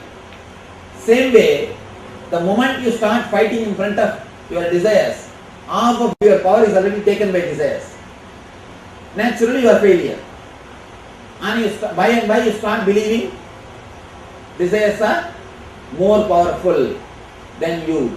When that belief is strengthened, simply you are defeated. Before desire starts itself, you are defeated. Because you have strong belief, desires are more powerful than you. Now it is time to open the whole Pandora box. To open the whole Pandora box. Step by step we will work. First, we will open the Pandora box and see the accounts, what is there inside. Actually, sit with yourself in a very loving way. Do not condemn your desires. Do not suppress them. Let your mind express one by one. Remember every desire. Whatever you wanted to have in your life. Usually the four major clarification. Few major classification. I can say, not clarification, few major classification. First thing, the desires for sense pleasures, desires for name and fame, desires to possess things, and desire for spiritual experience. These are the four major layers. Of course, there will be one more category which cannot be classified. Open up and start writing as you think. Please understand, do not edit when you write. You may be thinking in English and Telugu or English and Tamil. You may be thinking in your mother tongue. Write in the same language in which you think. It's for you. Then we will work how we will analyze how it is self-contradicting or how we are creating self-contradicting engrams. Then we will work on the pranic layer meditation. Now please take a notebook, and if you wrote your notes which you are going to take to the house, please do not write in that page, because the page in which you are writing the desires, tomorrow you will destroy it. So take a new page and start writing. Take your own time. Please do not condemn, do not suppress, do not judge yourself. If you judge yourself, your mind will not reveal all the desires to you. Yes. What if I have some hidden desires which I don't know? Some? Hidden desires that I am not aware of. Now start digging, it will come out. That's why I am giving space for yourself. Can you, Swamiji, can you please repeat the classification once again? 4. Desire for sense pleasures, like a thing to see good things, to hear music, to taste, for touch, sense pleasure. Next, desire for name and fame, recognition. 3rd, desire to possess more things. Why not have a resort in Hawaii? Why not have a cottage in Tirupati? And 4th, desire for spiritual experiences. Always fantasizing, sitting straight in a resort and beautifully meditating.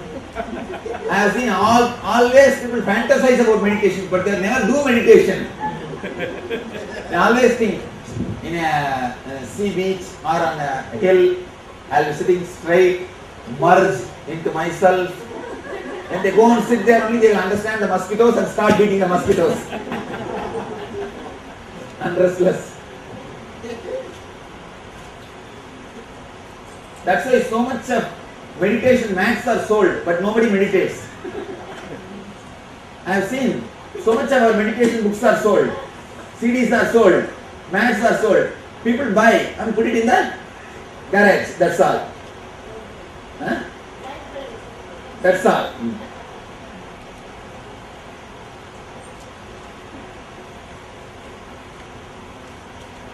So one more fantasy.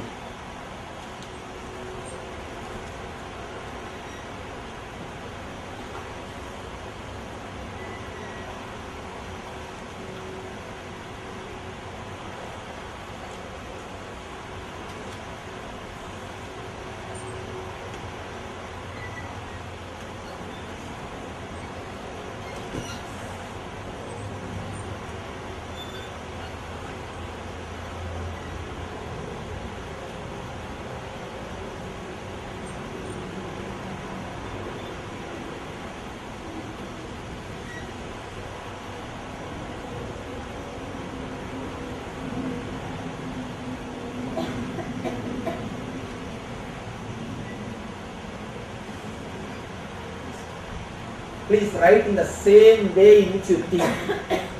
The same words. Do not edit. Do not change words. Just write in the same way. Only then you will start opening up to yourself. It's like you are having appointment with yourself. You give appointment to so many persons. Now it is time to give appointment to yourself.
when you designed this body, and set of desires are imposed on you by society.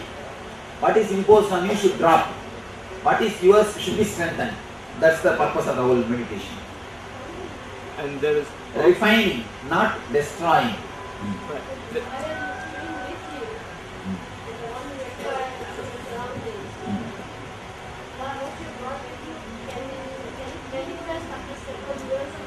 Yes. Because it's prarabdha. Na? Prarabdha means you brought it with you. Only when you don't work out your prarabdha, you suffer cancer. Cancer happens to a person who doesn't work out his prarabdha.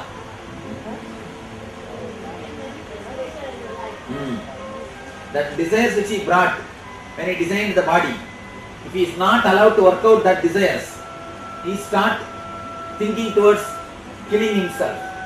The suicidal thoughts. Suicidal tendency is the basic reason for cancer. The moment you start thinking, let me die, what is there? You are putting the seed for cancer. Never ever put these thoughts into your mind. Never ever even utter. Some people always torture others, saying that I will commit suicide. People come and complain to me, Swamiji, my wife always is threatening me, she will commit suicide. Usually women only threaten.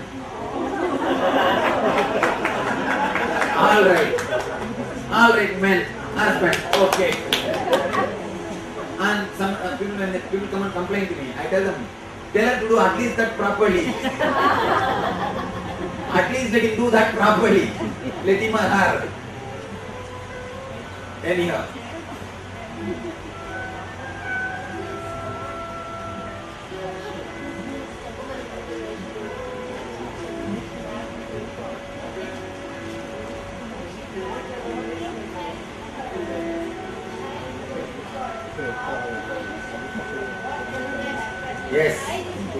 Yes. The child clearly decides. I mean, the body itself is designed according to your desires only. That's what I say, that biology of belief. He very clearly proves the idea which I am saying. He says there is something more than your DNA and cells is controlling you. That force is directly attacked or directly related to your positive or negative thoughts. What's his name? Julius Lipton. Bruce Lipton. His name is Bruce Lipton. But did a beautiful research. I went through the book. Amazing book.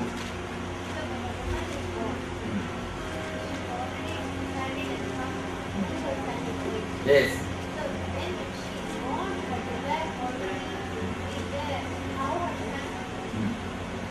Not only son.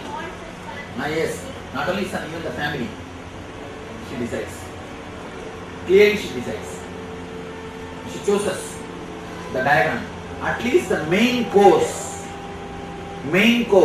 the person chooses. Clearly, they choose.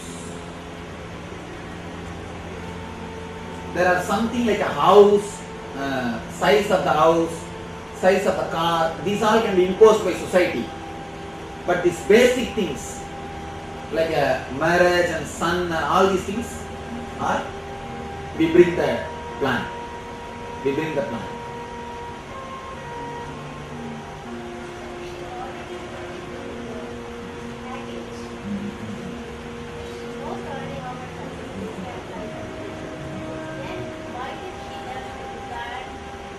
After seeing society,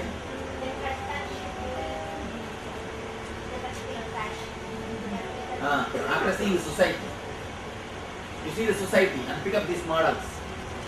Oh, our son is like this, his son is like this, mine also should be like that. After seeing society, we pick up the model, we pick up the idea.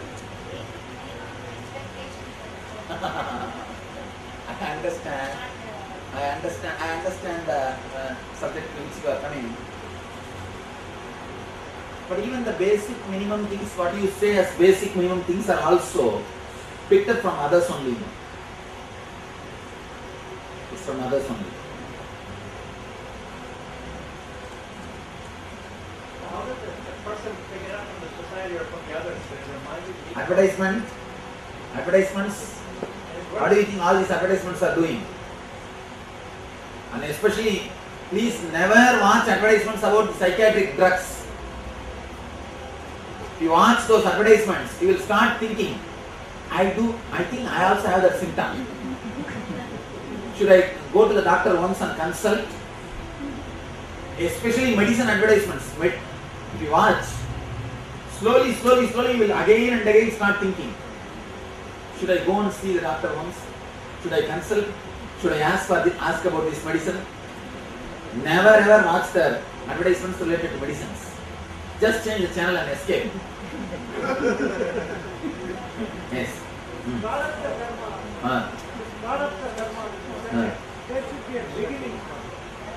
Beginning part. That is, you are straight away coming to the same point. Anado Brahmaninyasat. Actually, the beginning of the prarabdha is so subtle, it can't be explained logical words. You understand? There need to be to express anything with words, logically, you need to have three things. The experience, and the person who listens, and the bridge to express. All these three doesn't exist in the earlier time, the origin. Only when it comes to the level of certain amount, you can catch it by hand. See, a bacteria can never be caught by hand, caught in hand. But if it grows to the size of fish, you can catch it by hand.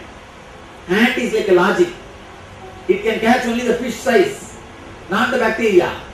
You are asking, why not we catch the bacteria by hand? It is impossible. In that level, the explanation doesn't work. That's the problem.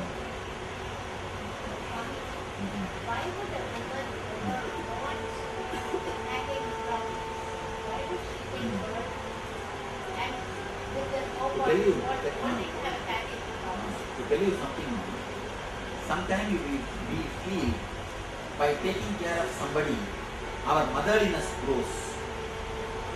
We feel fulfilled. When taking care of somebody gives a tremendous fulfillment. We do not know by creating that desire what decision we are going to make. But that desire can be a reason. Only this analogy we can give. You understand? As an analogy we can give this. Taking care sometimes gives a deep fulfillment. Attending continuously somebody gives sometimes some fulfillment. But the problem is, because it gives fulfillment once, we choose that for a lifelong. That's where we do the mistake. It's something like you go to a resort and stay in a resort. One day you feel so happy. Then you decide to buy that resort. But after buying that resort, you will not have that same feeling. You will start feeling bored. You will start feeling, same thing. But the few days which gives you the joy, that makes you decide to have it. It's like one person goes to Arunachala, and after staying 2-3 days, he goes to Ramana Maharshi and says, Bhagavan, such beautiful hill, such beautiful place, such wonderful ashram. Bhagavan says, stay here for 1 more week, everything will become alright. Everything will become alright. That initial thing, maybe because of that we decide.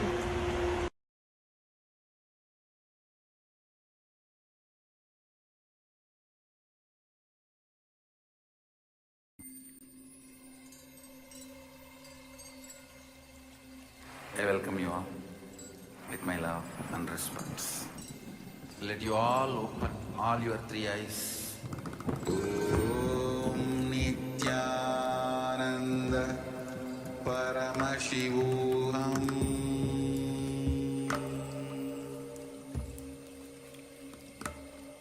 Om Nithyananda Paramashivoham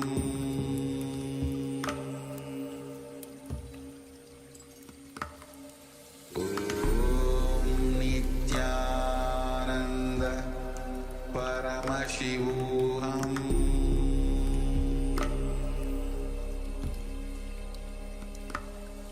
Om Nithyananda Paramashivoham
Paramashivoham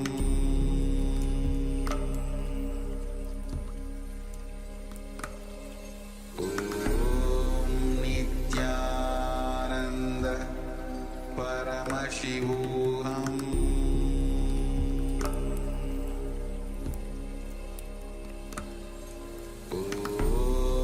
Nithyananda Paramashivoham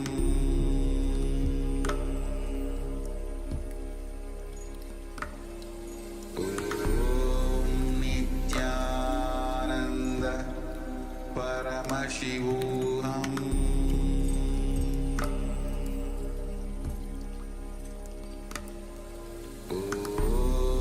Nithyananda Paramashivoham Nithyananda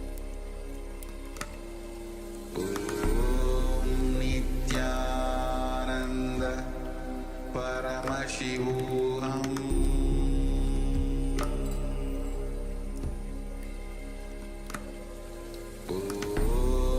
Nithyananda Paramashivoham Nithyananda Paramashivoham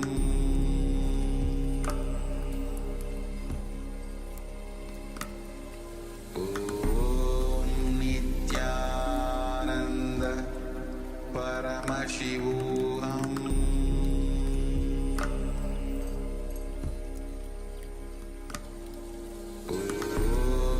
Nithyananda Paramashivoham Nithyananda Paramashivoham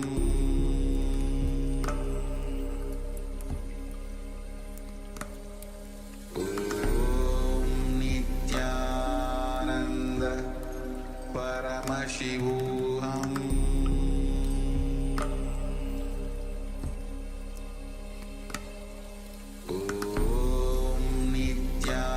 Nithyananda Paramashivoham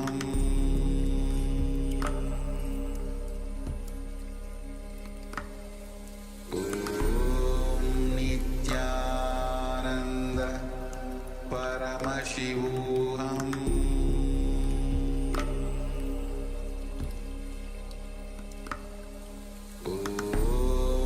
Nithyananda Paramashivoham Nithyananda Paramashivoham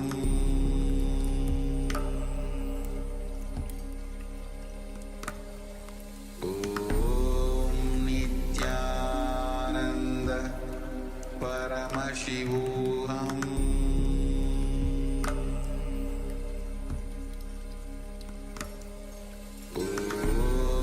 Nithyananda Paramashivoham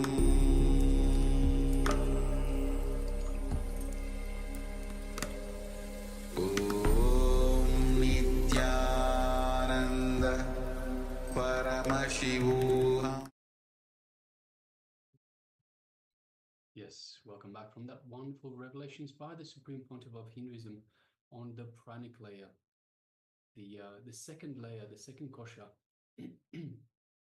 And of course, this is related to the breathing and to the prana. So it's not just the breathing itself, the air itself, but the prana that we are taking through the breath.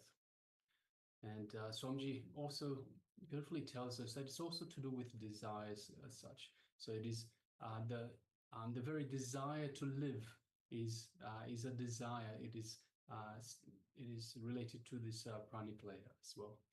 And of course, there's also Swamiji also mentions that it is okay to have desires. You can actually live by having desires, but as long as there are not conflicting desire. So what does conflicting desire mean? When you have one desire for a thing and another desire that conflicts that particular desire. So the net effect of those two desires will become zero. So we'll have a look at that in a little while.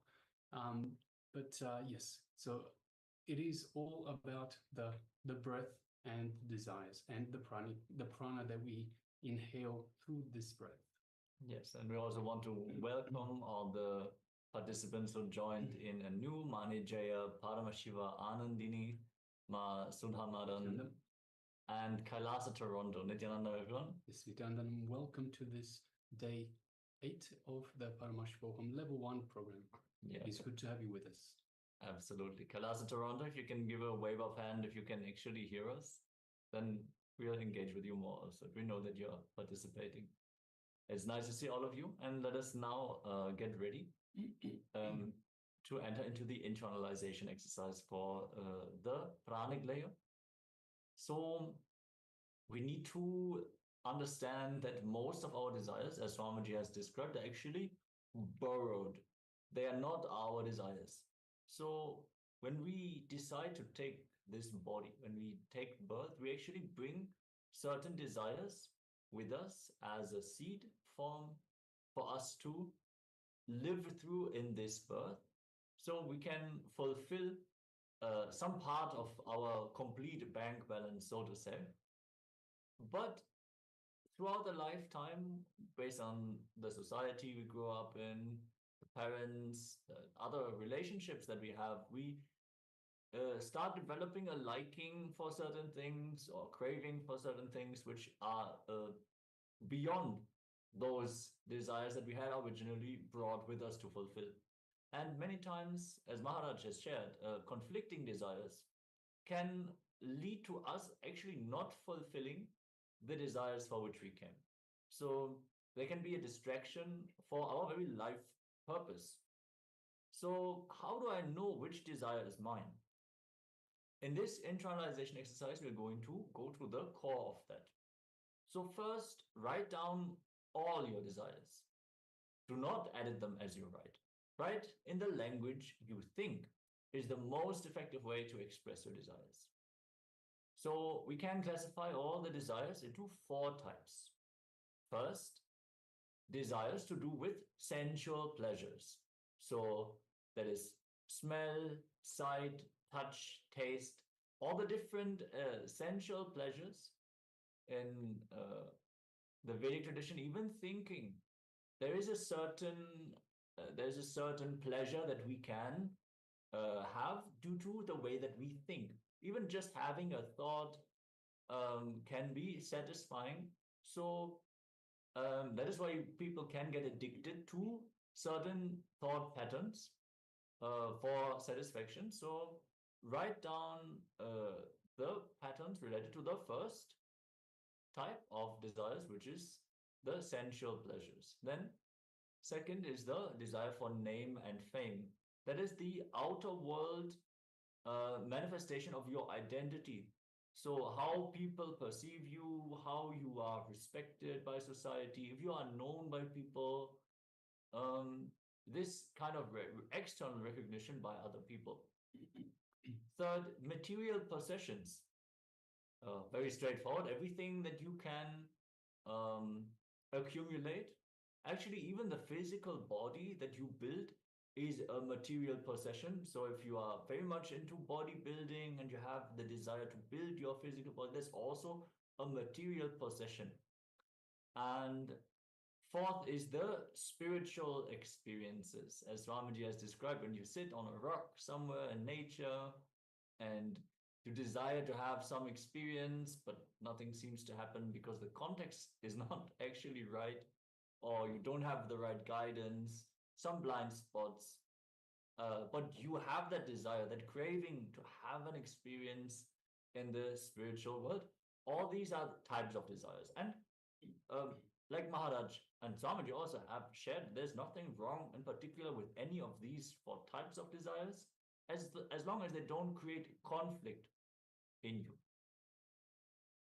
So writing down all the desires, that you have without censoring, without removing anything. Understand that this is only for you and you only. You don't have to share any of the desires that you write down. You don't have to show that to your family, team. Don't worry. So really be completely honest with yourself. There's no need for shame or guilt when you write down the desires. Write it on a separate piece of paper, and when you're finished writing, go through your desires one by one. And wherever you find a self-contradicting thought or desire, change it to a positive thought. So that can be, I do not want to be poor. So you want to be wealthy. I do not want to be sick. I want to be healthy. So you don't want a self-contradicting thought, as Swamiji has already explained in previous days, that when we manifest our reality, the words that we create in our inner space, the energy that we invoke is very important. So when you want to manifest wealth and you're so focused on not being poor, that word poor itself, you are re-invoking that word again and again and again, and you bring so much of emphasis that poverty ends up the reality that you manifest. So instead of self-contradicting desires or thoughts, create the positive thoughts. Yes. So yes, with all this,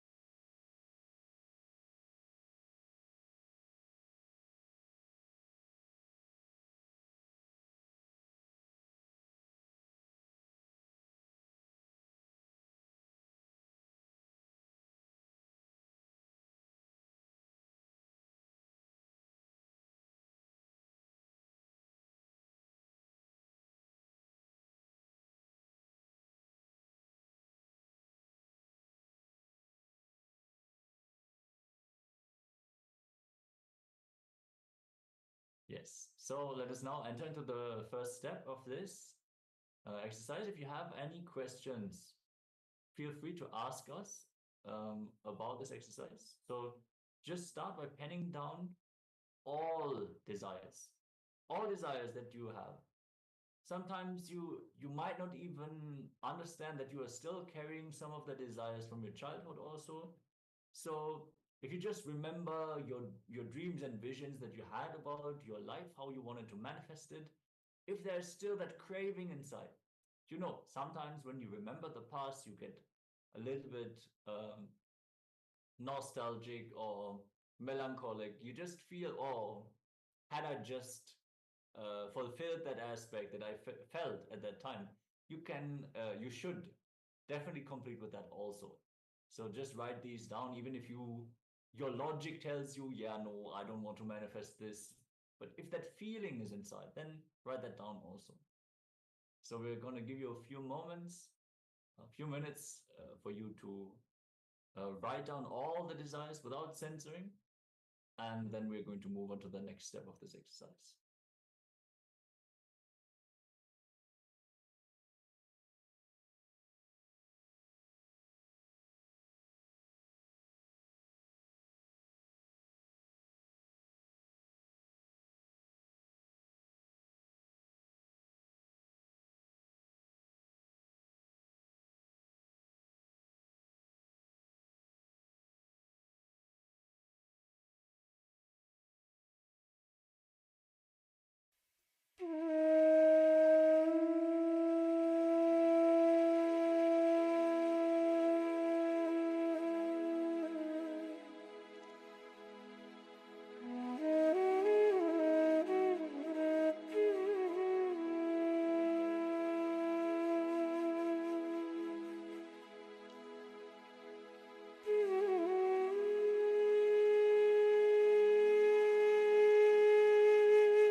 So let's now move on to the next step, as we mentioned earlier.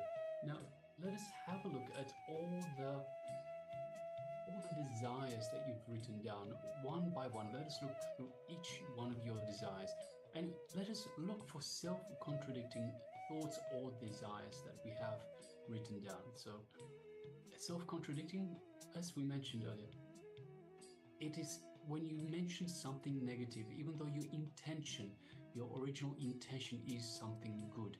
So, for example, I should quit smoking, or I should not be poor. I should not have to suffer. Those sort of words. See, even though the intention is to not be poor, to not suffer, you are actually mentioning the word poor. You are actually mentioning the word suffer, and by just mere mentioning of those words, you are empowering those words. So, in fact, even though your original intention is right, you're empowering the wrong word, which means the net result is zero. So this is what is called a self-contradicting thought or desire. So requesting everyone, let us go through the desires that you've written down. So please do this for yourself. Go through every one of your desire and identify where you have a self-contradicting desire or a thought. And let us now change it. So once you identify these, let us change it to a positive, to give it a positive spin. So instead of having, for example, I should not be poor, we can say I should be wealthy. So we drop the word poor, that's the negative word, and we replace it with I should be wealthy. So let's concentrate on the positive. So that is our actual goal. And similarly, if you're saying I should not be unhealthy, we change it to I should be healthy.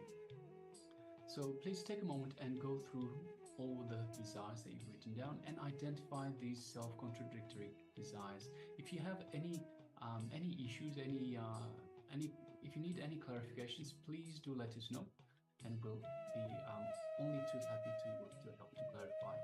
So go through your desires, identify self-contradicting desires, let us fix them, give them a positive spin to make sure we do end up getting the result that we desire. So let us go ahead.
final step of this exercise. So let go of negative thoughts. You can follow this small technique to get rid of the negative words in your system. Talk to yourself, especially in the mornings and before going to bed. Express all your thoughts only through positive words. So it's a technique that you can use at any time, actually. When you catch yourself using negative words, just turn them to positive thoughts, positive words. Use that time to go deep into your system and spread only positive words and thoughts. Then your whole mental setup will change to a highly positive one. This very change will cause things to happen for you and will bring a lot of awareness also. So with this, we come to the conclusion of the exercise. If you want, you can write this down so you can start practicing this for yourself. And let us now get ready as we're moving on towards the next part of this segment about the pranic layer.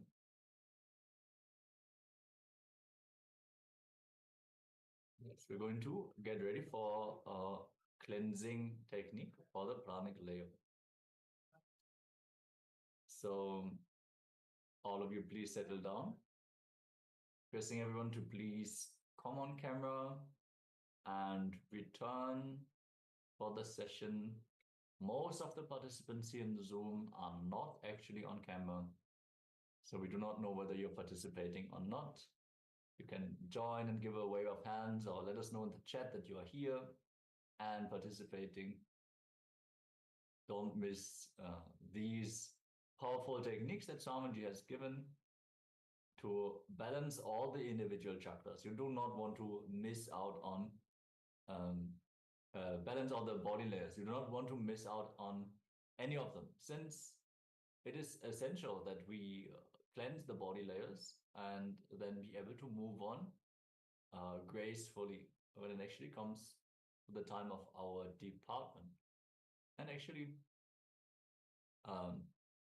the way we live our life will be much more graceful when we can be detached from all the various different patterns that we have stored in our body layers. All right, so let's get ready. Swamiji is going to guide us through this cleansing technique, specifically for the body layer, for the pranic layer, and help us to cleanse the desires that are stored, the patterns of the desires. So requesting all of you to please settle down in a space of deep listening and restful awareness as we listen to Swamiji.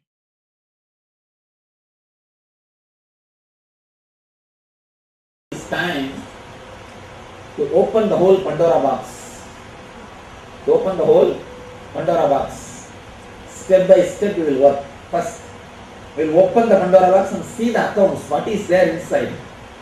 Actually, sit with yourself in a very loving way. Do not condemn your desires. Do not suppress them. Let your mind express one by one. Remember every desire. Whatever you wanted to have in your life. Usually the four major clarification. Few major classification. I can say, not clarification. Few major classification. First thing, the desires for sense pleasures. Desires for name and fame. Desires to possess things. And desire for spiritual experience. These are the four major layers. Of course, there will be one more category which cannot be classified. Open up and start writing as you think. Please understand, do not edit when you write. You may be thinking in English and Telugu or English and Tamil. You may be thinking in your mother tongue. Write in the same language in which you think. It's for you. Then we will work how we will analyze how it is self-contradicting or how we are creating self-contradicting engrams. Then we will work on the pranic layer meditation. Now please take a notebook, and if you wrote your notes which you are going to take to the house, please do not write in that page, because the page in which you are writing the desires, tomorrow will destroy it. So take a new page and start writing. Take your own time. Please do not condemn, do not suppress, do not judge yourself. If you judge yourself, your mind will not reveal all the desires to you. Yes. What if I have some hidden desires which I don't know? Some? Hidden desires that I am not aware of. Now start digging, it will come out. That's why I am giving space for yourself. Can you, Swamiji, can you please repeat the classifications once again? 4. Desire for sense pleasures, like a thing to see good things, to hear music, to taste, for touch, sense pleasure. Next, desire for name and fame, recognition. 3rd, desire to possess more things. Why not have a resort in Hawaii? Why not have a cottage in Tirupati? And 4th, desire for spiritual experiences. Always fantasizing, sitting straight in a resort and beautifully meditating. I have seen always people fantasize about meditation, but they never do meditation. They always think in a sea beach or on a hill, I'll be sitting straight, merged into myself. When they go and sit there, only they will understand the mosquitoes and start beating the mosquitoes. And restless. That's why so much of meditation mats are sold, but nobody meditates. I have seen so much of our meditation books are sold, CDs are sold, mats are sold. People buy and put it in the garage, that's all.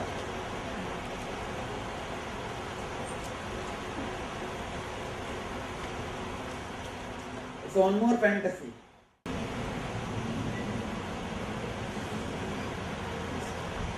Please write in the same way in which you think. The same words. Do not edit. Do not change words. Just write in the same way. Only then you will start opening up to yourself. It's like you are having appointment with yourself. You give appointment to so many persons. Now it is time to give appointment to yourself.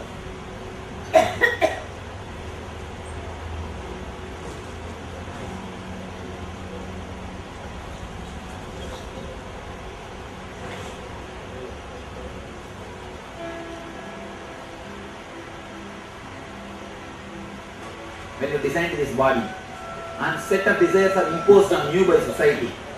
What is imposed on you should drop. What is yours should be strengthened. That's the purpose of the whole meditation.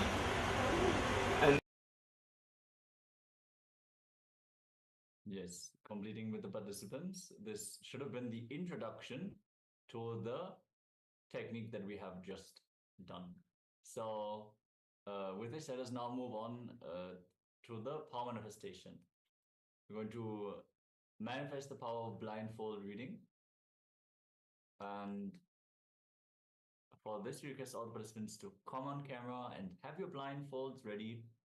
If you do not have a blindfold, you can use any opaque cloth.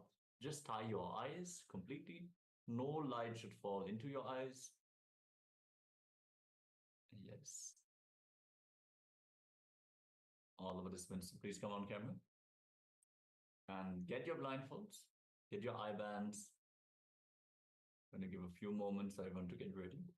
Yes, also requesting everyone that has their camera switched off, please switch on your cameras. So we have Ma Sia Wu, we have Ma Nithya Guru Prasadi, we have Ma Shu Wei Ping, Ma Parabrahma Swarupini.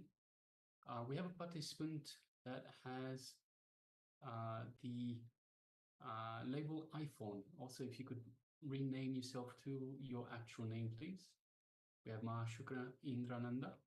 We have Ma Nijaya Paramashiva Anandini. And we have Ma Ananda Parameshwari. So if you could please all switch on your camera and be available in the camera frame and of course available for this round of power manifestation. So please just take a moment to come back on camera, so if you're there with us, and let us get ready. Yes, Ma Ananda Parameshwar. No, Ma Parabrahma Swarupi. No, which one is it? Yes, Ma Ananda Parameshwari. Thank you, Ma. Yes, Ma Sudha Madan is also joining us. Great, Yes. Ma. You got your blindfold. Let's get ready and prepare ourselves for the power manifestation. Some participants have already tied the blindfolds. Let's make sure no light is falling into your eyes. And then just unclench anything that arises in your inner space that is not related to the power manifestation. You can unclench. It is not the time to think and plan, strategize your day, or think about whatever duties you still have to fulfill today. This is the time to connect to Swamiji, manifest Paramashiva in the power manifestation. So bring your whole awareness only to your Ananda Ganda, the direct spiritual umbilical cord connection to Paramashiva. With every inhalation and every exhalation, understand in the Dvadashanta, where the incoming breath returns and becomes the outcoming breath, and where the outcoming breath returns to the incoming breath, there is a moment of pure silence where we touch that space of Paramashivatva, the state of Nirvikalpa Samadhi, the space of KAILASA itself. That is where our breath goes and returns. With every inhalation and exhalation, we connect to KAILASA. Let us fall into that space by just visualizing Swamiji, his sweet smile, in that blissful remembrance. Be liberated from all the small identities.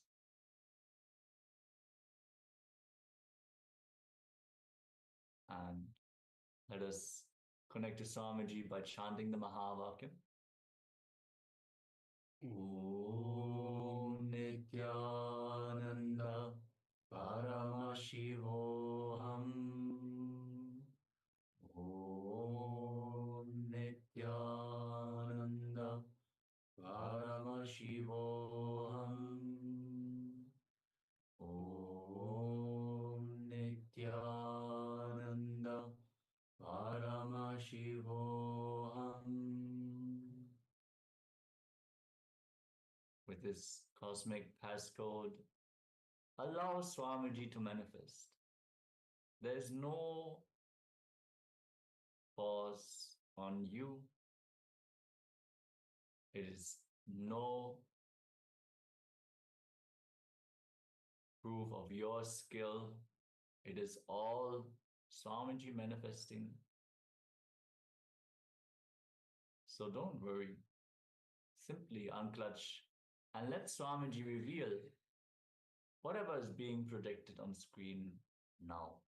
Keep chanting the Mahavakyam and let this round of the power manifestation Nithyananda Paramashivoham.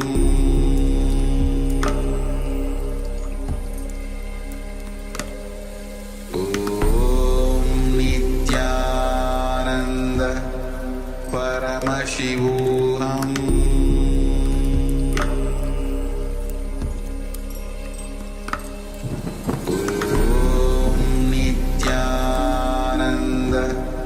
Paramashivoham.